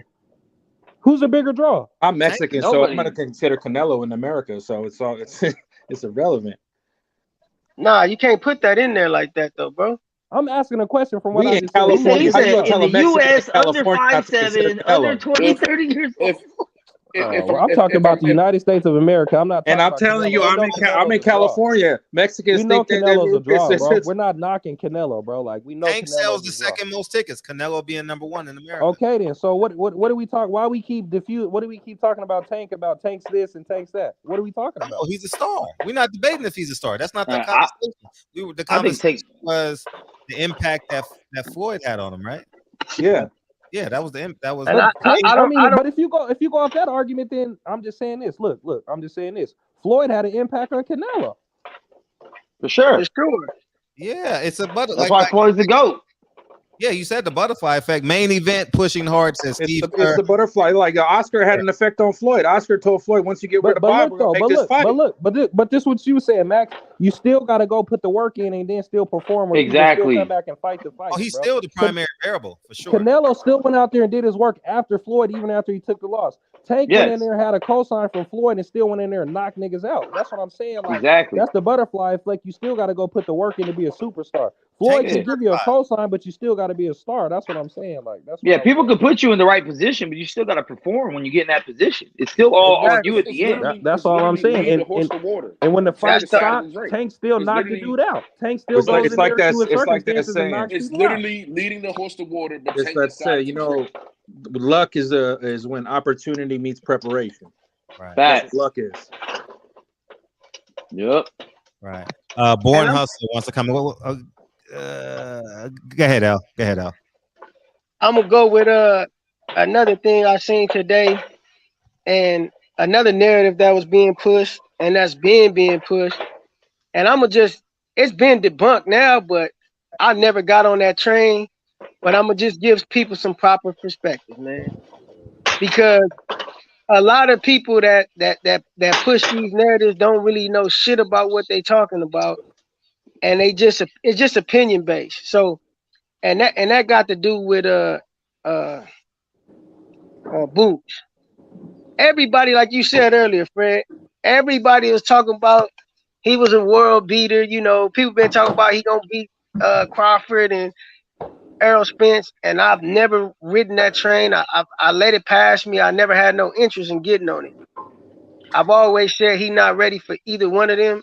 They'll both beat him right now. But I'm gonna get to what we seen last night people want to knock him for winning a fight in dominant fashion. What people are not giving attention to and giving credit to is that the actual people don't understand what was taking place before their eyes. What his opponent had was a very high level of skill. Like, it wasn't running. The dude was fighting defensive. He wasn't trying to win the fight. He felt the power. He knew, I can't get caught by this dude. He will drop me and hurt me and possibly stop me. But the dude had a high level and an intense level of skill. And even with that, Boots still got the job done impressively. Like, I don't see how people is knocking him for not stopping the guy. Like, you're not gonna knock everybody out. Sure, there could have been a lot of things he done better. The biggest room in the world is room for improvement. But what I seen last night was a high level fight. Like, this was competitive. This is what you need on your way. This is what you need along the journey. Somebody that's gonna test you and bring out some layers or help you improve some layers of your game that may have been missing or may have not been as polished. So he gonna go back and he gonna learn from this, and it's gonna make him better. Hey Fred, a quick question about what he's saying too. What they was talking about this yesterday too. Was it the European style that you think that he never seen when he was, you know what I mean, sparring and stuff like that? Or I'm asking a question like, you don't think it was the style that the dude brought to him, or that made him not stop the dude in the rounds? Because the fight was under 3.5 rounds, and the guy kept saying like it might have been a European style or something. It was something that he never seen in sparring or something like that. Do you think that was the reason, or he just underperformed from your expectations? Man, Boots ain't ready, bro. Boots is not ready. All that hype, y'all put him in the same sentence with Bud and Errol was disrespectful from the gate, and I've been one of the main people saying that. I love what he's bringing. He's still young, but he's still developing. He had lack of competition. You know what I'm saying? He didn't show much footwork. He didn't show he could cut off a ring. And the sad part is, all he does all day is brag about he's the best ambidextrous boxer. He go left and right, but you can't cut off a ring. Like Marvin Hagler cut off a ring because he go left and right. It don't matter which way you go, he got you. Well, but Boots can do it. He won 11-1, man. And all the media co-sign. So listen, if you tell me that this person is this person, yep, every media outlet, I get what you're saying. And I say, man, it's a different when bullets are coming back at you. And the odds make no one is at 3.5 rounds, bro. No one has ever had 3 rounds. Yeah, no one's ever had a gun against Jaron Ennis. So I'm like, if y'all tell me he is, and the dad say he's the boogeyman, Terrence Crawford won't fight him, Keith Thurman won't fight him, Earl Spence won't fight him, Ugas won't fight him, Jesus won't fight him. I mean, it's like okay. I want to see like a lot better. I wouldn't say he underperformed though. Yeah, he did. He was missing shit wild, bro. He almost fell over his own. But you can tell by his disposition. Bro, if you would have bet $200 on him going 12 rounds, bro, you would have made $10,000 off that. Dude, that dude was a 60-1 underdog to win. But for the fight to go to distance, was like 10,000 to 1, bro. Like, but understand this though. Wait. I got to bring someone in. Before we keep moving. Go ahead, Born Hustler. Well, that's talking about Boots, but I wanted to talk about what you said in your video earlier, that you feel like Shakur is the number 1 fight at 135. Yes.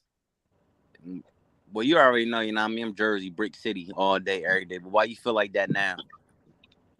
No, I've always thought he was the most talented. I don't trust his discipline. I trust Devin's discipline. So since they're not going to fight for 2 or 3 years down the line, if Shakur is still partying and doing what he do, Devin has the edge. But in terms of just God created fighter A, fighter B, fighter C, I think it's Shakur. But Fred, Devin Haney parties just like Shakur Stevenson, bro. Yeah, but he just don't get caught. You just don't see the shit on the shit, bro. Hold on. But Fred, I remember that one fight. Thing was like after the pandemic and shit. Shakur was fighting, right? You said it was terrible. It was terrible. Yeah, and then you was like, if he has another performance like this, then you gonna consider him overrated. And he did. Okay, but would you say Jaron Ennis had a performance like that yesterday? No, I would say Jaron Ennis. I mean, everybody was on this Jaron Ennis train. Everybody. And I'm like, man, this guy must be amazing. Like, this guy must be like, sound like the Earl Spence train. Yeah, and so I'm like, okay, he is what he is. So I'm like, he got to show me, and he co-signed it. His dad said everybody was afraid to fight him. We offered Keith Thurman to fight, he wouldn't fight. So I'm holding him accountable to who he say he is. But Fred, he won 12-0 though. I feel like, man, if he was in there, it was with a blowout. Some It was bangers, a shutout. So what's the problem? Yeah, but it was against her opponent. I mean, that was a matchmaking. That was a matchmaking issue too, though. He was getting hit with shots that would have got stopped by a good fighter. Styles make fights, bro. That was a bad matchup. Let me say this: if you would have put that same fighter in with any of the fighters that that everyone screams that Bud will wipe away. Bud would have stopped him. Dust off, they would stop him. Yeah, but I mean, the mistakes that he made. He had a bad and the night, flaws bro. that he showed. It's the difference between having a bad night and just showing immaturity in the ring. Getting frustrated, not being able to cut off, think about not being able to close it. You know, it's like fighting So at people home, bro. say It's Shakur had a environment. bad night. People say Tank Davis had a bad night before. People say Bud. Everybody had a bad night in boxing. Wait, when did Tank have a bad night? When did Tank have a bad night? Bro, Tank had plenty of bad nights. Tank had plenty of bad nights. When did Tank ever have a bad night? Tank had plenty of bad nights, bro. He might have won, but he had a bad night. Give me one. They said Tank had a bad night. He was losing to Leo Santa Cruz before he knocked him out. What are you talking about? Before he won? That's a bad night. That's crazy. Before he won. He was losing. Before he won. How did he win? He knocked him out. Put him to sleep. He had one of the most viral knockouts of fucking this generation on Leo Santa Cruz. He had a bad night. Bro, but he had sent them halfway to heaven. Sent them halfway to heaven, bro. What about Pitbull? The Pitbull fight. Let me give y'all some perspective, Pitbull give anybody problems though in there, bro. What do you mean? He won with a the broken hand. bro. Like I said, ain't nobody fucking with Shakur Stevenson, boy. At 135, man. That's facts. That's facts. Tank get him out of there. Shakur Stevenson had a bad night when he fought the African dude. Tank getting out of there. When Tank Shakur get him out of Stevenson there. fought the African dude, when the Shakur Stevenson fought the African dude, And it was still a blowout though, right? He had a bad night when the shit was on ESPN and everybody was mad about the fight. Yeah, it was 12-0. That's the same thing with Jaron Ennis. You can because say the same can't nobody shit. hit him. He has the best defense in That's what I'm boxing. saying. That's what I'm saying. So what do we talk like? Why do we keep critiquing like it's the same? No, because we talking about Jaron Ennis. I said he won 12-0. Everybody had a bad night in boxing before. Me too. I agree with you. That's what I'm saying. I agree, bro. Yeah, but here's the thing. Within that 12-0, I feel like Boots didn't show his shit. He had lack of footwork. He had lack of inside fighting, lack of clinch, lack of a whole bunch of shit. For him, so Boots wanted to walk him down. But when you in the 9th and 10th round and you can't hit this dude clean, you go start having respect for him. When he didn't have respect the whole fight, that's why he sucked. Come on, man, stop making excuses. Stop making excuses for your favorite fighter, bro. He looked bad. He is not good. Now we look at he's good with fighters that come to him that he can counter off of and gauge your distance while he sets up his shots. He's not good with dudes that can move and not be there to be hit. Let me say something, Max. Watch this. I'm gonna say this, man. Only people that's mad right now about Boots not getting the result, not accomplishing the result that everybody expected him to, is those that bought into the hype train that really didn't analyze for themselves what they were seeing when all this time. I'm gonna tell y'all this, man. I've been around the game for a long time. Hype is like the biggest seller in the game. Everybody in this, every fighter is human, homie. And it's another thing they sell people on. Oh, he's got power out of galore.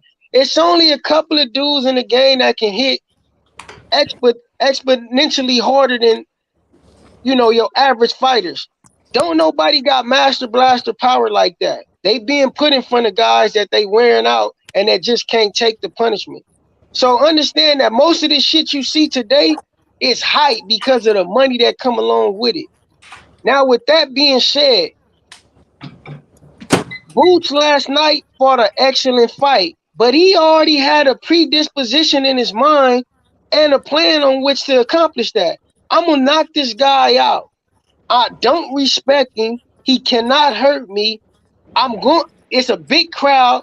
This is Tank's night, but I'm about to try to steal his shine. You can see he was on that type of time, and he had that kind of vibe. This is a learning experience for Boots. Boots can do all the things that everybody say that he didn't display that night. Boots know how to cut off the ring, man. You know how elementary that is? This dude is an A-level fighter. Don't get that confused. So hold on, right there. I gotta cut you off, bro. We giving people letters and grades that they haven't earned yet. If he's an A-level fighter, hold on. Bro, if you're an A-level fighter, don't no B-level fighter stand a chance. Because there's levels to it. No. I'm not saying he can't become that. I'm not saying he won't become that. But I'm saying him, Shakur, and maybe outside of Devin. None of them we're putting brands on them that they haven't earned the badges for yet. And it's really not fair to them to give them the opportunity to develop and see what's going on. If you can't see by his 28 other performances or many other performances he's had that he's an A-level fighter, you don't know this game too good. The dude is an A-level fighter. You can't be A-level. It's not just that Shakur Stevenson wasn't an A-level fighter when he has the best defense in boxing. What are you talking about? Dude is an A-level fighter, man. What are you talking about? What am I talking about? No, I ain't talking about you, Al. I'm talking about this. Whatever the other dude. We talking about Shakur. He talking about they didn't. He talking about not A-level, bro. What? He's like a B- level. Who's a B minus? Who's a B minus? Boots is B minus. How is he B minus? Because he didn't do what you thought he was gonna do. He won 12-0 last night. Hey, let me make it clear. A+, Muhammad Ali, Floyd Mayweather, Sugar Ray Robinson, Sugar Ray Leonard. So you're gonna tell me he's somewhere kind of close to that? No, he's an A-level fighter in the game today. Okay, so you're grading on a curve. You're grading on a curve then. No one can hear y'all. No one can break down. Tavion, you're grading on a curve. Wait, time out. Who wants to go, and then we'll go. Who wants to go first? Let me go. No, I'm just asking. For an hour. I'm asking. So we're grading on a curve. Wait. We're gonna let Rashid talk, and we're gonna work our way through. Everybody can talk, but I don't. They're gonna say it's L's show. But I'm muted. Go ahead, Rashid. Okay, what's the question about Boots? Oh man, come on, man. We've been talking. Hey yo, Fred. My turn. Fred. If Shakur has the best defense in boxing, what grade would you give him? The best defense? He does. I mean, the men lie, women lie, numbers don't lie, Fred. But numbers don't lie, Fred. What level of opponents? Exactly. If he's the standard, he's the A. Exactly. Numbers don't lie, Fred. You're a numbers guy. Fred level is of about competition. Numbers. He stepped up his competition. He beat 2 world champions back. He looked beautiful against He looked good against Valdez too, for sure. Valdez and him, yeah, for sure.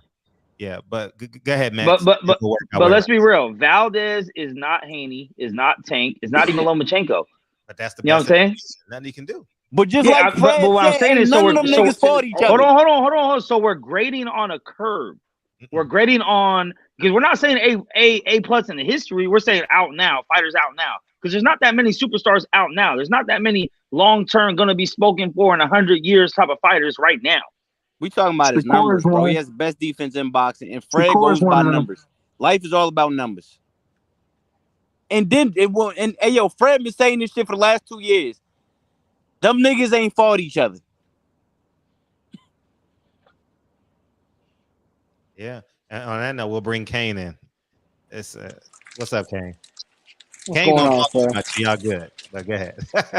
Bro, I just want to ask did Boo Boo sell his soul? Well, I mean, he didn't sell his soul, but like, he's staying with Showtime for good. One fight at a time.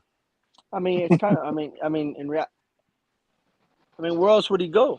I mean, Top Rank don't got none of the fighters he's trying to fight. That's why I kind of feel bad for him. Where like he's kind of like. I don't feel bad for him. He's got to give up his. He's got to sell his soul to the devil, Al Heyman. Yeah, I mean, don't feel bad for him, no.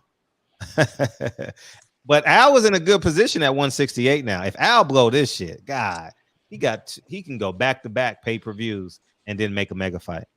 He got it. He got the juice at 168. He can create so much energy at 168. Jamel versus Andrade, yada yada yada. Create a tournament. And the winner you already got the Benavidez and Plant fight scheduled right. They already agreed to terms, so that fight's coming up in a couple months. Yeah. Fred, if I could also ask one more thing. Yeah. I don't know if you caught on to it, but do you feel that Tank doesn't respect Calvin Ford in the ring at least? I mean, every time that Calvin Ford was giving him instruction, he's not even looking at him. He's talking to the other guy in the corner. He's talking to like 5 other people in the corner. Like, I picked up on that. It's like what you said, like when he fights like these high level fighters, like that shit's not gonna fly. Like, man, Tank don't respect nobody, bro. I feel the same. Notice, the nigga don't respect nobody, bro. Facts. So Tank know how to go out there and get a W, though. No, we're gonna go. Who? Tank only respects his power. Yeah. Tavion, you got anything? Nah, I was just replying back to what we were saying, but like I said before, it's like Tank did the same thing when Floyd was talking, you know what I'm saying, to him on the side, and then we was yelling and arguing. Oh, Tank wants to listen to Calvin, and Floyd need to shut up and listen to Calvin. It's like the same thing. But at the end of the day, when it's all said and done, he got the win and he got the knockout. You know what I'm saying? And that's what we got. You're right, though. When he gets into here to them bigger fighters with the more strategical fighters, like if he fights a Devin Haney, Shakur Stevenson, the level of focus got to be there, which I think it will be. You know what I'm saying? And I think he will rise to the occasion. But we can say that about a lot of fighters, you know what I'm saying? Even with Floyd, like you could say, okay, this fight, he did this, and we can micromanage everything all we want to. But at the end of the day, they still got the job done. I think we got to focus on that and focus on the accolades and the accomplishments and you know what I mean, everything that they brought to the table compared to like trying to micromanage everything, because that's like saying, okay, if I gotta, you know what I mean, if I had a bad shoot night, I went 3 for 15, you know what I mean, for 2 days, and then I went out there and got 60, ain't nobody gonna care about the bad shoot night. They're just gonna care about me, you know what I mean, delivering the 60-point game, you know what I'm saying? So I think we got to focus on more of that and compared to the negative energy that brings that. Just like with Boots, I think it was a matchmaking issue, you know what I'm saying? He shouldn't have been fighting that dude, which he should have, you know what I mean? They did put him on a high pedestal. He's still an A-level fighter, but I think his next performance will be a great performance. Shakur Stevenson fought the African dude like 2 fights ago on ESPN. It was a big night, and he didn't live up to expectations with everybody else, but he got the job done, you know what I'm saying? And then he fought for the championship and washed dude. So I think we just got to focus on more of the positivity. But how many times did Shakur get hit that night, though? He didn't even get hit. That's what I'm saying. But everybody was mad about it. You know what I'm saying? Everybody was mad. But that's what I'm saying. But everybody was mad about that. You know what I'm saying? But he still watched the dude. But our expectations is like, oh, he's supposed to just do this and do that. Bro, it's boxing, bro. These dudes are professionals. You're not gonna have good nights all the time. Ennis, that was his first big fight as a co-main in that environment in his backyard. Hey, yo, it could have been a whole lot of variables to that, bro. You know what I'm saying? Like Shakur showed you who he is as a fighter. He has shown us multiple times who he is. Hit and not get hit. The sweet science. That's what I'm saying. He's a great fighter, and we got to focus more on that compared to like, oh, he didn't do this and do that. You know what I'm saying? Like Tank still sold out 22,000 after the girl lied on him about a domestic violence. He socked the dude up. The dude said he couldn't see. He was in the corner. He didn't know where he was at. He gave the dude a concussion. Like, come on, bro. Let's talk about that compared to what Tank he did. Davis he still is rose a more up to talented Deontay Wilder, bro. That's all for his division. Absolutely. I still think Tank is one.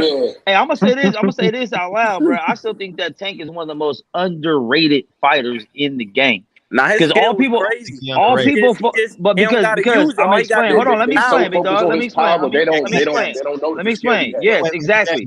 All they focus on is his power and knockouts. They don't see his footwork. They don't see his defense. They don't see the way he sets traps, the way he downloads data. He does a lot more than just knock dudes out, bro. Like if there were certain times in that fight where he cornered Garcia, and I'm like, oh, he's got him.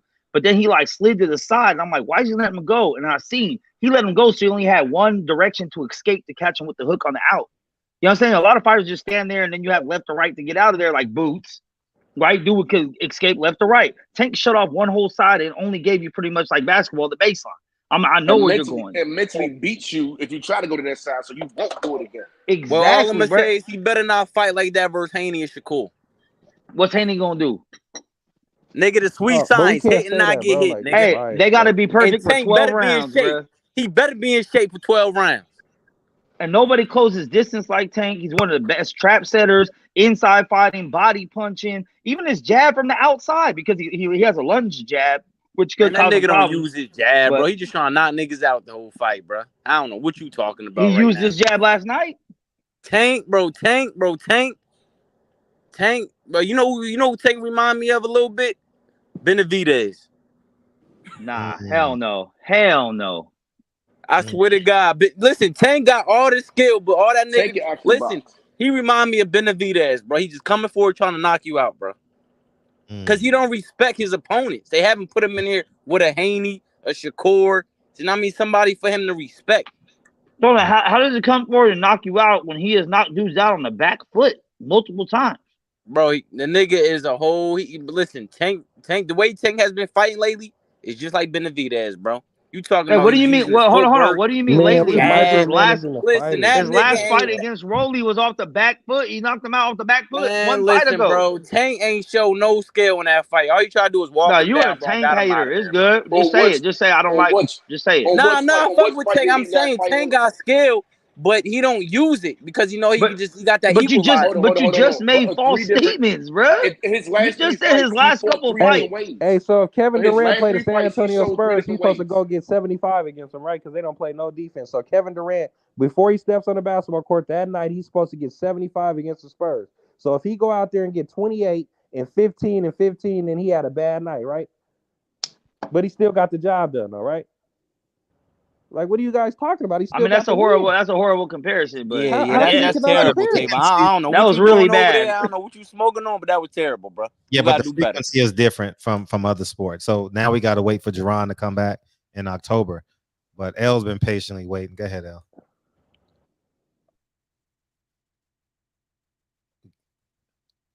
Go ahead, dog. Unmute yourself. L, you muted. They talking about Tank skills, but he don't show us no skills. All you doing is knocking niggas. You know what I'm saying? He's just not showing us no skills. Nah, I'm sorry. He has that equalizer to put niggas out. That just means you ain't watching. You don't know what you're looking at. You watching? Listen. Hold on. Tank don't show no skill, bro. He has it, but he don't got to show his level opponents. He don't have to show it, bro. Bro, listen. Let's just go by his last two fights. How he beat the last fight. How he fought his last fight. The whole last fight on his back foot. This one cutting off the ring.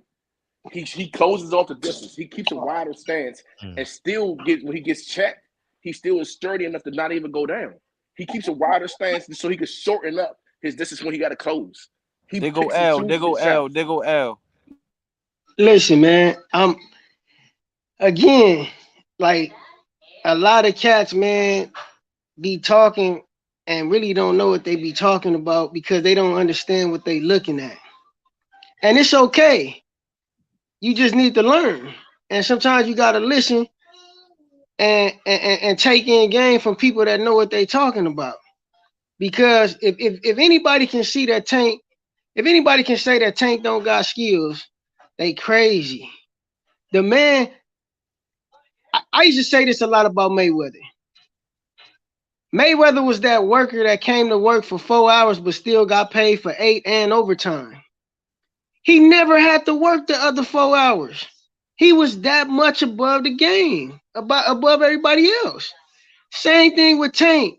Tank don't have to show you all the layers that he's equipped with. But he's setting traps. Believe me, he's downloading, like Max said, he's downloading information and he's setting traps because he know, nigga, I can blast you with either one of these hands with any kind of punch from any angle, going any way. The dude, when I say A-level fighter, when I say an A-level fighter, that means the dude can do more things than an average fighter can do at a high level. Boots, again, is an A-level fighter. He can do more than the average by far and do it at a high level. Boots needed what he got last night. It wasn't bad matchmaking. Boots needed that lesson. You think his daddy, even though he didn't do what he thought he was gonna do or what they felt like should have been done or what they planned, you think his daddy as a trainer ain't saying that was a valuable lesson for my son? That's gonna benefit him more than it's gonna help him. You think Boots is not analyzing what occurred and not taking in the benefit of that lesson that he learned last night? And he said he was back in the lab Monday. He said, I'll be back in the gym Monday. Come on, man. These dudes are professionals at what they do. And it's not by way of fluke. It's by way of trial, error, and hard work. and continuous hard work. These dudes are consummate professionals, man.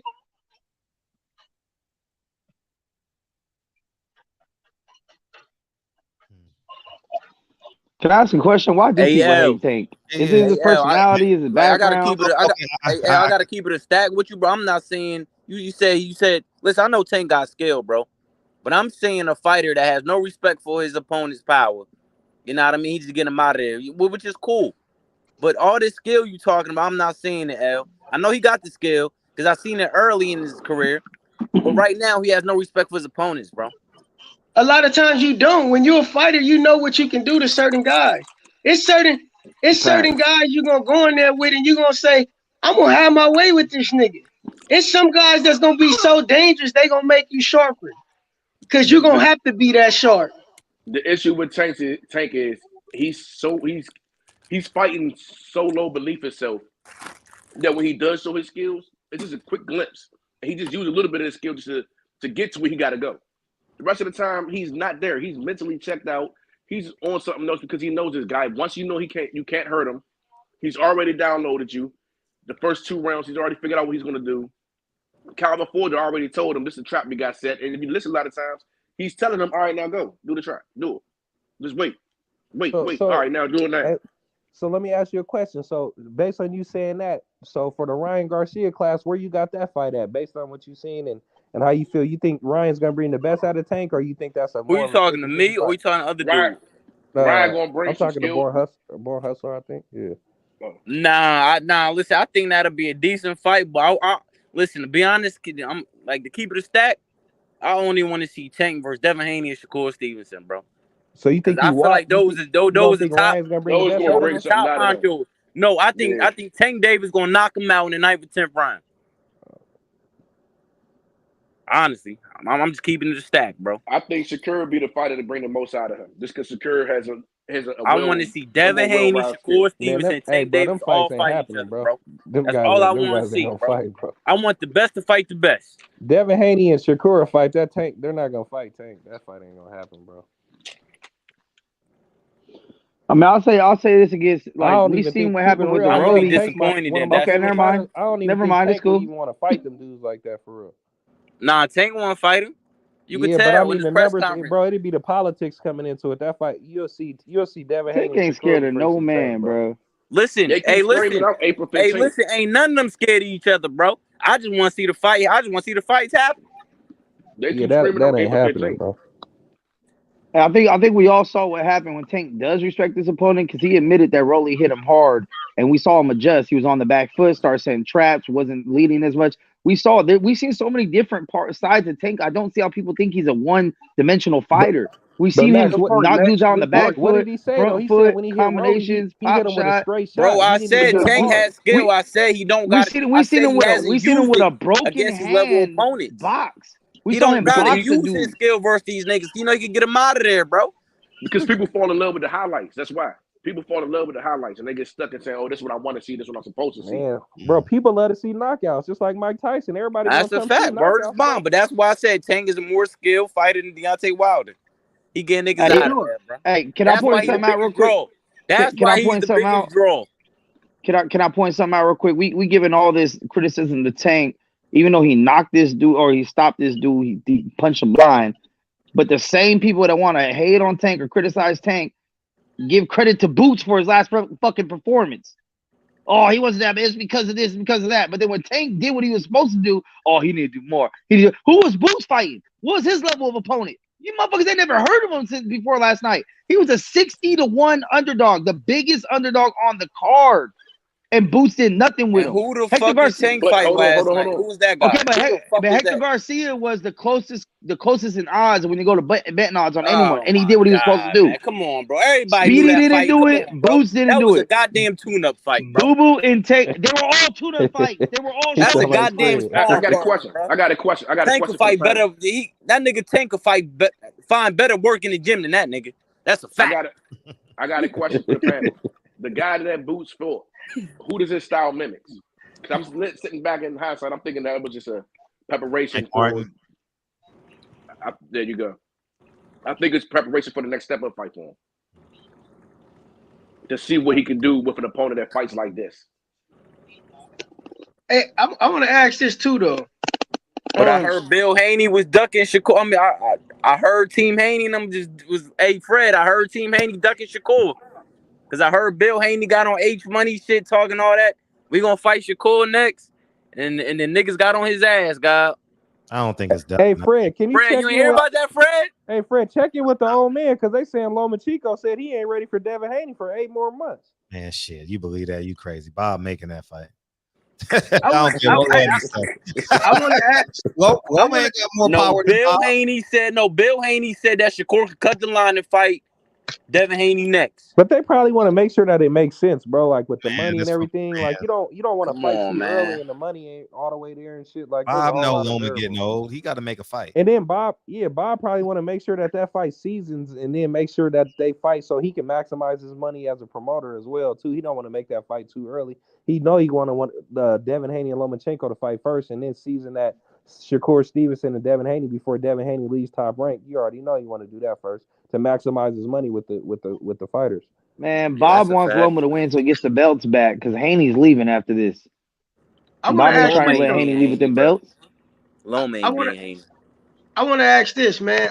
It's another thing that's been going around, another narrative I've been hearing.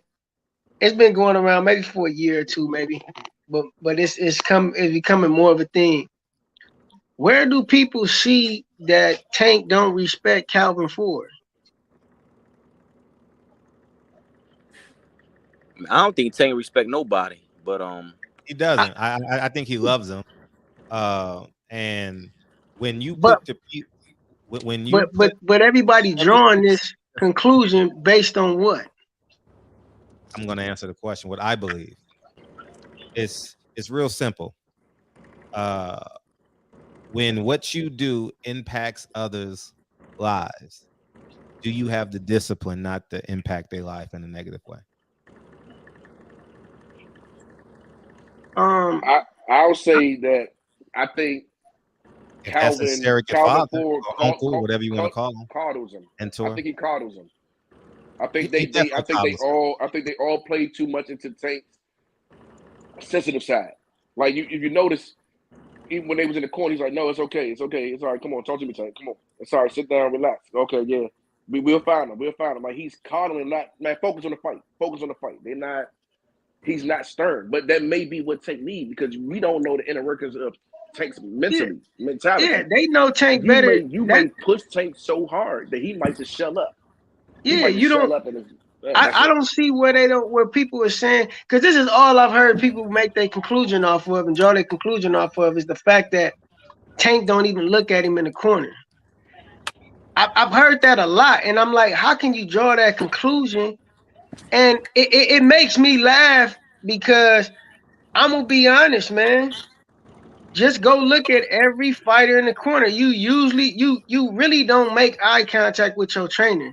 You keep your eye focused across the ring, and you locked in a whole nother zone. Like you can hear a person. Like it was like Big Floyd was telling Mayweather one time, "Hey man, you're not listening to me." And Floyd he got frustrated and told him like, "Man, I hear what you say. Tell me what you said."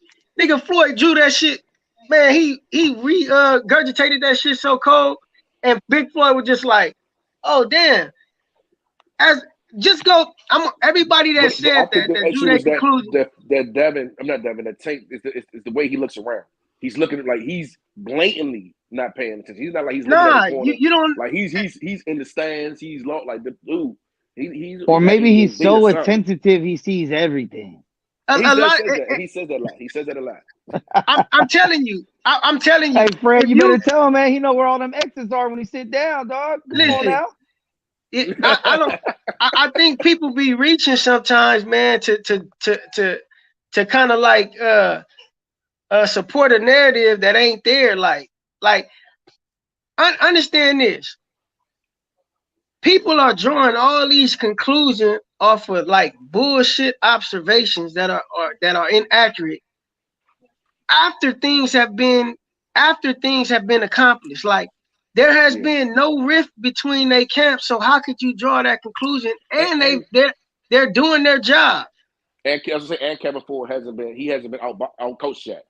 So we can't make a conclusion like that until we see them in the corner and they really got to listen to him. When he's really fighting an opponent that makes you have to sit down and listen to what your coach is saying, because now you have to alter your game plan. But why do people make these, like, people draw, that's another far reach though, like, because we're used to seeing the trainer. We're used to seeing the trainer in the corner yelling at the coach. But listen, you're used to seeing the trainer in the corner yelling at the fighter and all dramatic, do this, and the fighter, yeah, okay. But that's normally happens when you're in water. When it's good times, sunny days, you ain't getting all that. All that energy's not there. And they know they're not fighting nobody that's going to put them there. So, like I said, once he goes up and he fights somebody, go ahead. Well, can we point out another point about Tank compared to like Haney, Shakur, and some of these other dudes? He's the only one I see at 130 that got another gear. You mean he's shown it numerous times. 35, yeah. He's the only person I've seen that got this other gear. Like, he cool and you kind of like, whoa, and the next thing he knows, boom, it's over. After that fight happened in the stands, next round, dude was out of there. Yeah. That easy. They didn't even know what fucking round it was. You heard them talking in the corner and said, what round is it? I don't know. It's not showing. They had to ask the ref what round it was. They're like, oh, it's round 7.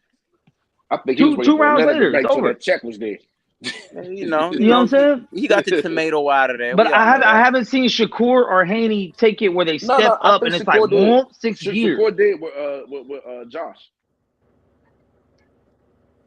He kind of kicked it. He kicked it up.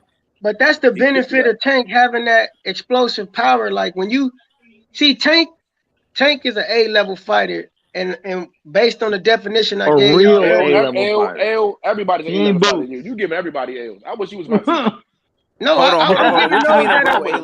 dropped out. What are you talking about? I'm giving those that deserving of A-level fighter status, Like, I ain't talking about you, L, because he said Tank is a real A-level fighter. All of them are A-level fighters. Devin Haney, Tank. No, Tank and Boots, they're not there. Tank and Boots ain't there though. You said Boots is A-level earlier. He is A-level.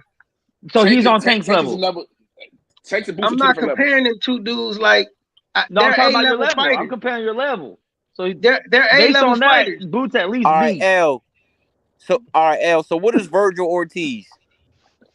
Virgil Ortiz, I would say he's probably B plus. He's almost on the cusp. But he's knocked everybody out, and he's fought better competition. Again, let me tell you this. I'm gonna tell you, an A-level fighter is a guy that has a high level of skill, that has a great deal of skill at a high level. Virgil Ortiz can't do everything in the ring that Boots can do. That's evident when you look at it. I bet he can cut off the ring. Against better competition. I guarantee you, Boots know how to cut off the ring. I guarantee you can't judge him. You can't judge the man off of one thing that you didn't see that you thought he should have shown. And what was that dude's name that he was fighting though? The one that Boots fought. So I can look for him in the future. Something. Exactly. Nobody fucking knows. That's the point. It don't matter. It's a lot of guys out. It's a superstar out there right now that don't nobody know. Yeah. There's somebody in Chicago playground could beat Jordan. I get it, but I don't mean shit. They ain't doing No. What I'm saying is, I can listen. That tells me you don't know too much about what you're looking at, and that's okay. Bro, like, you gave Boots an A-level and gave he's an A-level fighter, man. And then gave Tank A. You gave Tank Shakur Haney. I agree, A-level. And then you got Boots. And you said Boots is on their level. It's on their level of fighting. AL. So Boots is an A-level on potential at this point. On potential. No. Boots is an A-level on what he has shown that he could do and display in the ring. Hey Fred, is Boots all potential right now? He has a lot of potential. Because when you gotta, what are the results? It's real simple. He had a guy in there that he could have cut off because he's a switch hitter, and if he has the ability to cut him off, he had 36 minutes to do it, and you're not coming back till October. So we have to value this as if it is. Man, the dude pitched a shutout. Dude, you even seen last night. You seen Gervonta sit and try to switch. Right, he went to switch and he stopped and was like, "I don't even need to do this with this guy. What am I doing?" Yeah, I don't even have to show this death. Mm-hmm. Damn. Right? And he started to shorten his, like I said, he keeps a long stance. And he shortened his stance.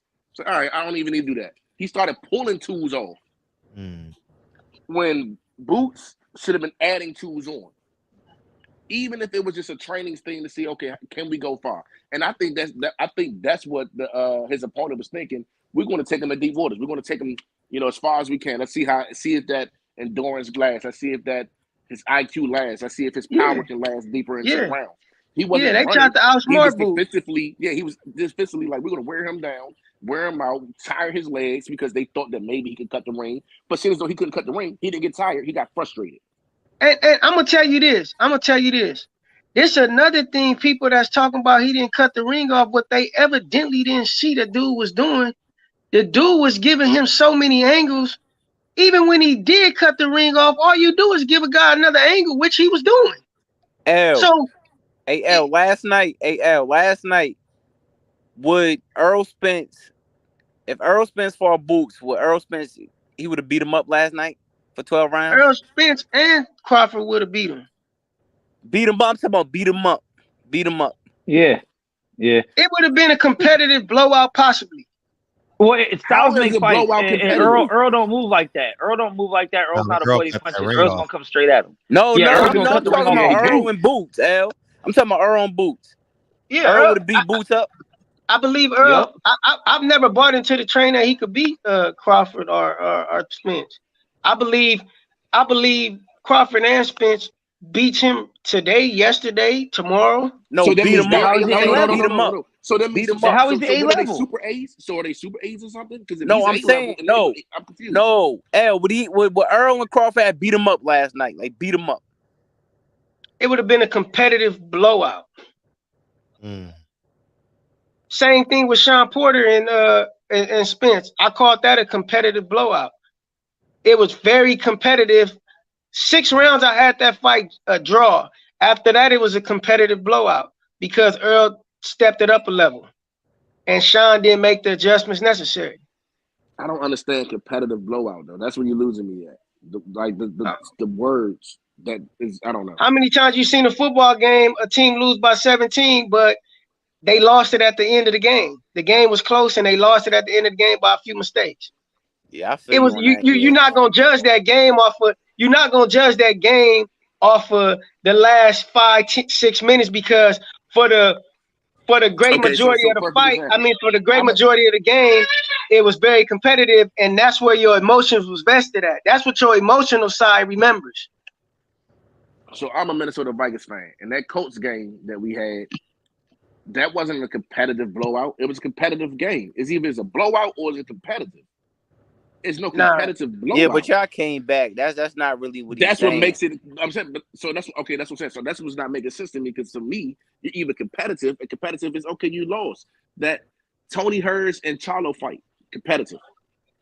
Yeah, very competitive. Just because he got knocked out doesn't make it a blowout. Just because another guy hits the next gear doesn't make it a blowout. It just means that hey, there was another level in this guy, another level of competition that this guy was at. And 9 times out of 10, most of these fighters, like I said before, fight to the level of their competition and then they kick it up. I believe Errol and Crawford would have beat him unanimous. It would have been nobody saying that he lost, but nobody would have been saying that Boots didn't come to perform either. Nobody would have said he didn't belong in there. That's what I mean by a competitive blowout. An honorable loss. But here's the problem. If he would have lost to Bud like that, or lost to Errol like that, or even Victor Ortiz, maybe even San Leonis, that would be like, or Thurman or Garcia, that would be like, damn, he stepped up, he just ain't on there. He lost, he had a hard time. I'm gonna say he barely beat because he did win all 12 rounds, but some of those rounds were close-ish. No, he was a 60-1 favorite. He was a 60-1 and he showed that he was a 60-1 He missed so favorite. bad, he did a 360. He was missing so fucking bad, he almost fell out the ring.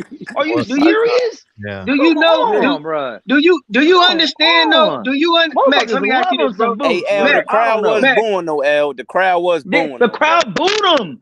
They cheered him when he came in, and they booed him after he was on the East Coast though, bro.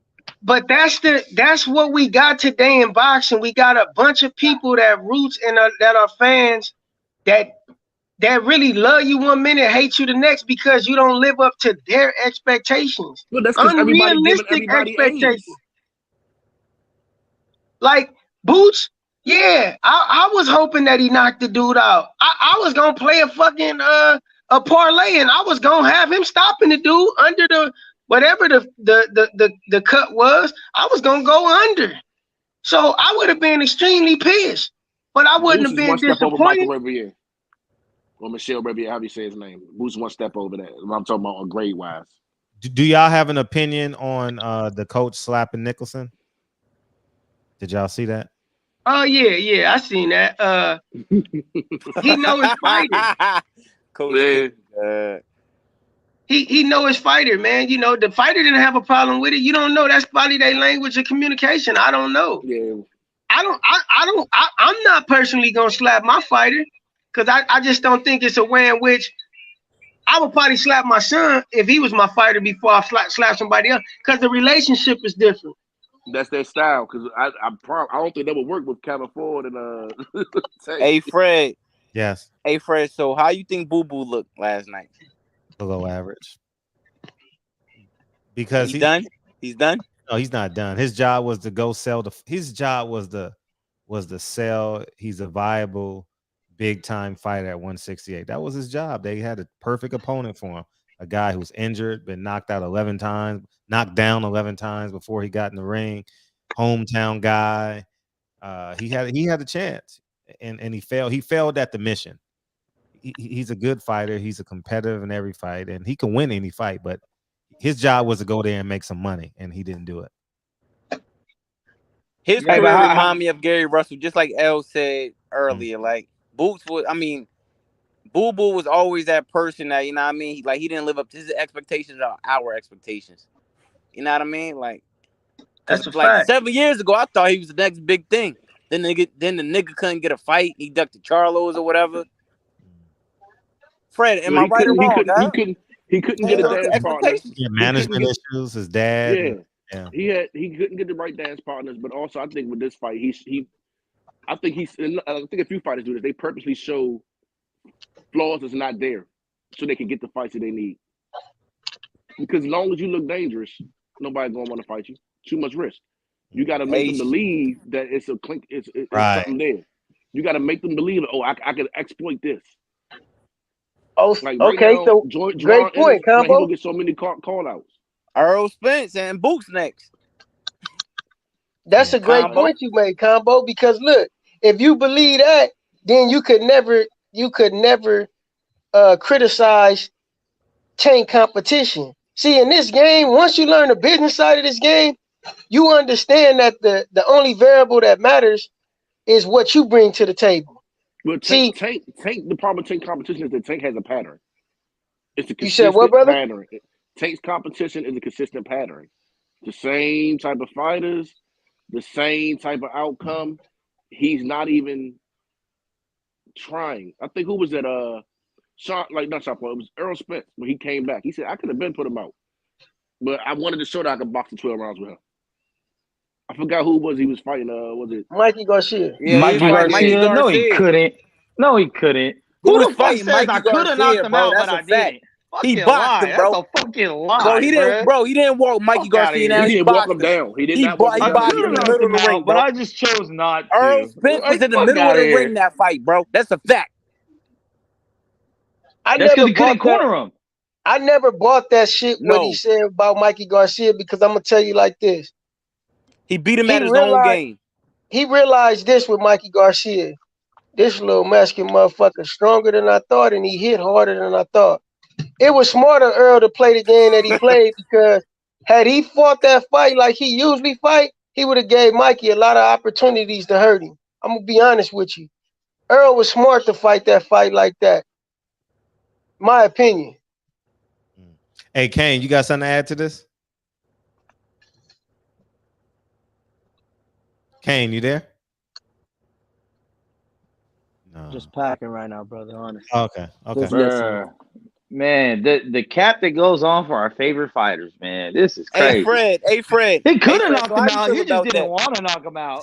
Fuck Hey out of here with Fred. that bullshit. Hey Fred, so how Yeah, you I feel never about believed that. Errol Spence? How you feel about Errol Spence on Mikey Power, like L said? I could have fucked that You believe bitch. I that just shit, didn't want to Fred? fuck her.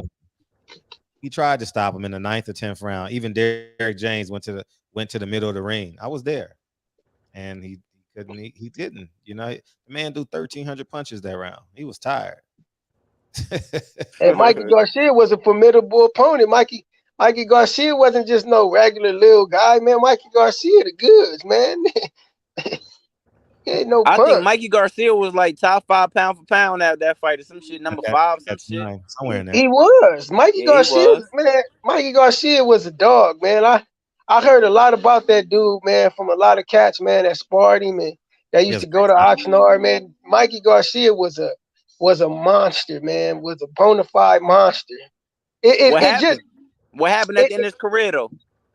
I think he lost. It's crazy because me and my cousin was talking about Mikey Garcia today, and I said this: Mikey Garcia lost the love of the game. He didn't have that. He didn't have the love no more. Once the love is gone, he did the best thing to do: just walk away, because you don't love this shit no more. You gonna get hurt. He gonna come back. That's the only way to make $1 million. They all do. Yeah, they all come back. Well, I think the only fighter that's been calling out Tank that's going to break him mentally is going to be Gary Russell. And he's been calling him out almost every day. Gary Russell gonna get slept. Maybe Gary Russell's next. He's left-handed.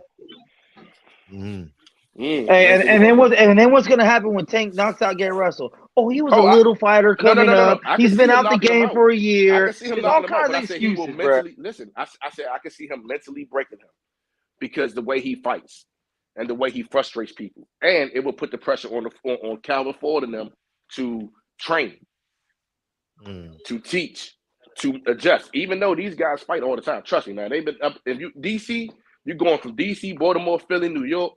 Look, that's the whole little thing. You up and down this East Coast right here. So they all have seen each other's styles over and over and over. And hey, fuck a style. Who has Gary Russell ever fought with that power? No one has zero. No one. Man, But no one has that type of power. Tank is really hitting like a 160 pounder. I'm not talking about just an average 160 pounder. You bring your bomb throwers, he's got that kind of power, dude. And he's carrying it. Just to say people understand, he carries it. He carries that. That's why he could go up in weight classes. Yeah, Tank. Now Tank power is not a hype train. That's super. I think super that's power. Yeah, that is the truth. He really is. That's generational shit, bro. Now, that's generational shit. It's only a few guys that got that kind of power, though. It's like 1 out of 1,000, dude. But no, he has it in both hands. He has it in both hands, man. So I can't think of who else will straight off the head that carries it that far. Outside of maybe an Errol, but Errol's more of a thudding, beating you down, destroying you. Yeah. You got 2 guys that got that kind of narcotic power in the game right now. It's Deontay Wilder and Tank Davis. That's it. Right. And Arthur Betterbeeve. Yeah, Betterbeeve, yep. Betterbeeve. Nah, he got that. I wouldn't say Wilder because I don't think Wilder has it in both hands like that. You crazy as hell. Not like that. He might not have it in both hands. He don't got it in both hands. He got powers. He got Shit, don't need it. Yeah. But Other hands, he got he got that man Tank got it in 2 hands, and that's what makes it there. He got it in both hands, and he can box. Hey, I'm expecting to meet all y'all at that Ryan Garcia and Tank fight, though, the way everybody talking right now. You know what I'm saying? I expect everyone out there. If it's April, man, I'm doing that, but I ain't going to Tulsa. No, I'm not doing no Tulsa shit. I'm going to fucking Oklahoma for a fight. The hell? That's crazy. They talking about that fight gonna be in Tulsa? No. There's a different fight in Tulsa. You know, it's a Dog Bay and Rubisi, I think, or whatever. Oh, I'm about to say you do not throw no damn Tank. But it's in April, though. I'm saying because it's in April, though. That's why. Oh yeah, fuck all that. I'm trying to go to John Jones comeback, hopefully in March. Trying to go to Benavidez and Plant, hopefully in March, and then that Tank and Ryan in April. That's probably what my that Benavidez Plant fight is gonna be great. Max, you want to give me those? You want to give your closing remarks, man? My closing remarks, man, is I think a lot of us need to start being more honest about our favorite fighters because it might be our favorite fighters, but they ain't my family. I ain't getting no money to defend these motherfuckers. So, hey, when people look like they need improvement, that's okay. I did not say Boots is trash. I just want to put that out there. I just say he didn't look impressive for the way that people were talking about him. Yeah, that's it. He still looks like a 24-year-old up and coming prospect, which is good. He's still good. He's above average. He's next up. He's next generation. He's not on the level of the dudes that are already established against high competition that have belts that have been in big fights. So give him a little time, be a little patient. Hopefully he learns from this and learns how to fight this style. There's not really a lot of top fighters that fight that style of just pure avoidance. So I don't think he'll have that hard of a time in his next upcoming fights. But Tank showed what it was. Now, my little brother don't watch a lot of boxing. We watch the shit. He never seen Boo Boo fight before. That was his first time seeing Boo Boo fight. He said, I fuck with Boo Boo. Even though he didn't knock him out, he saw his style. He liked him. Then Speedy came. It looked good, and it was bad. And then Boots came, and it was boring. So by the time motherfucking Tank came on, it was about 30 minutes of some bullshit between those two middle fights. And Tank showed how you close out a fucking show. He's a star. He does what he does, and he performs. And all the credit to him. I hope these guys all get in the ring with each other within the next 2 years, or else it's gonna be the same old shit. But much love to all y'all, man. And thank you. You already know. Safe travel, stay safe, take care of your kids, man. Much love. Right, much love, man. Hey, Kane, what you got? Fred, I just want to know, you ever plan to take your kid to a fight in the future? Yeah. Definitely. Boy, you think you're taking him to a tank little fight? bit older. No, he's definitely not going to a tank. Not going to a tank fight. I can't go to no tank fight. At least 15, 16, where he knows how to find a man in a uniform or something like that. I don't know if you ever seen that where the fight's just going on and the shit just stops because I've never seen it stop. I've never seen a fight stop. But I've seen like the heads turn. You know what I mean? Oh yeah, I always see that. Even in summer. I see the heads turn, but I've never seen a fight stop. But it's always in the lower bowl. No, not even the lower bowl. Always in the VIP ticket area. Yeah, it's arrogant. That's a problem. Arrogance. These motherfuckers are arrogant, man. You know what I mean? And like that's supposed to be the area where like you're supposed to be the most civilized. Exactly, dog. I was driving and I thought that. I was like, man, but I said I don't work hard today. I don't play. Like they give those people tickets because like they know they're supposed to be civilized. Like they know exactly what it is. I'm glad you said that. Yes, I thought that today, but I said I'm tired of talking about it, so I'll talk about it tomorrow or sometime this week. But yeah, they supposed to be the quote examples. Exactly. They're rich. They're successful. They look like it. They supposed, man. But in integrity. No, I just find it like kind of hypocritical because like it was Meek Mill who was doing it, but that same day, Meek Mill's trying to be the good guy on social media, FaceTiming the guy the Bills player. He don't even know the Bills player. Like I'm like, man, you're doing this for the clout, and then now you're here on Instagram trying to get in a fight with a boxer when you're not even a boxer. Like man, like you got lucky you got out of jail the first time. Like just stop with the hood stuff, bro. Like well, they let him out so he can make some money. But exactly, the guy Hamlin reached out to AB today. He called him the Can Man, so that was dope, man. That's dope that Hamlin is making his rounds and he's gonna survive, and it's just a beautiful thing how he made us feel. I mean, it's sad that it came to that, but I'm glad that this humanitarian spirit came out of it. So we'll see. AB and Hamlin, you never know. We'll see. No, and hopefully Andrade, I don't know about the fight. I mean, I saw the fight. It was honestly probably the most exciting fight besides the Tank one, because the other guy was just talking massive amount of shit to him.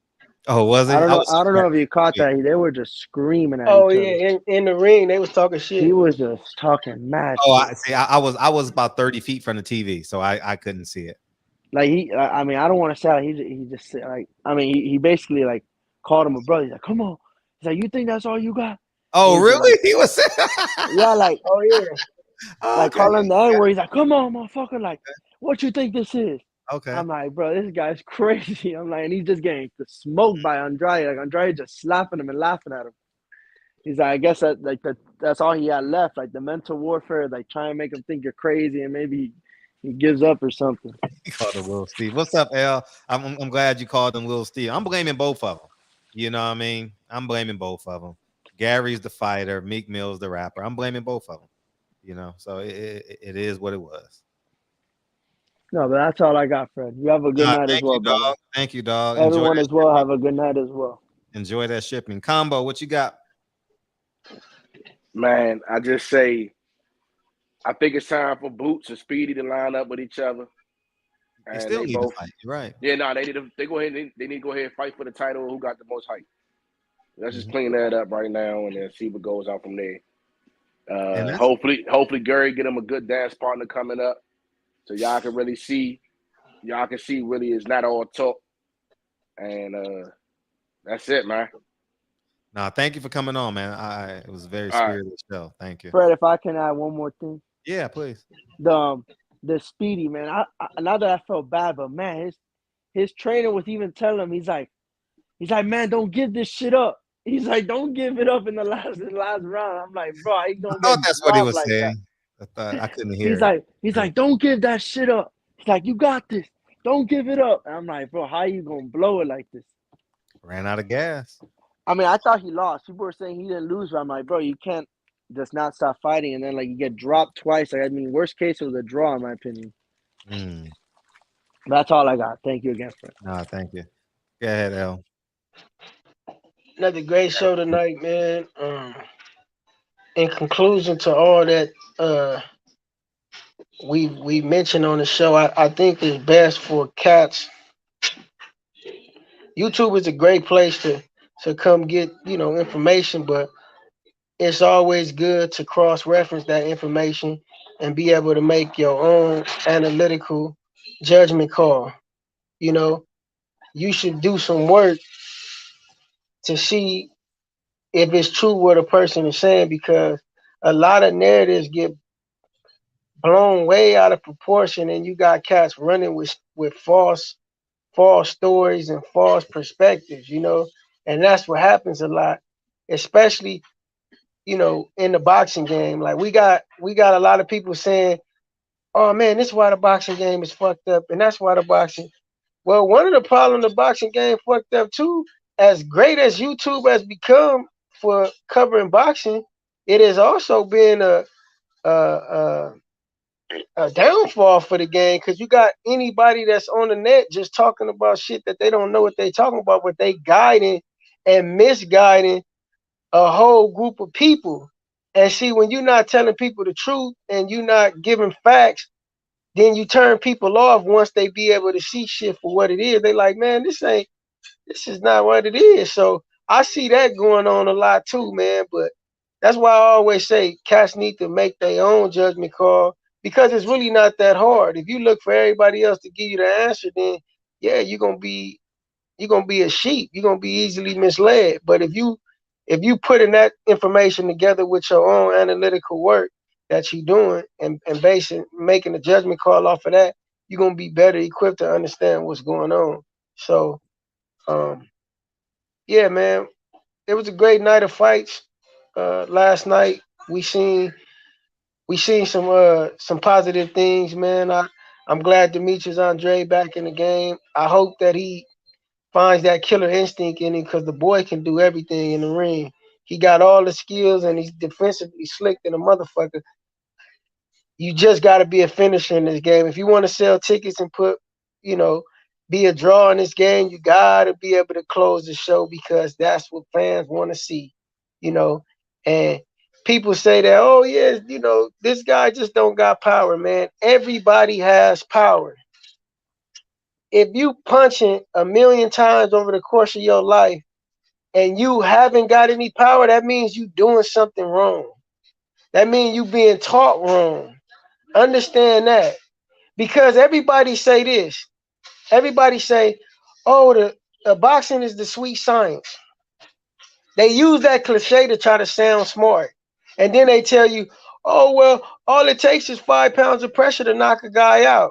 So you telling me a 147-pound frame cannot generate 5 pounds of pressure to knock somebody out? No, you don't have the power that's necessary to hurt people, because you're not being taught right.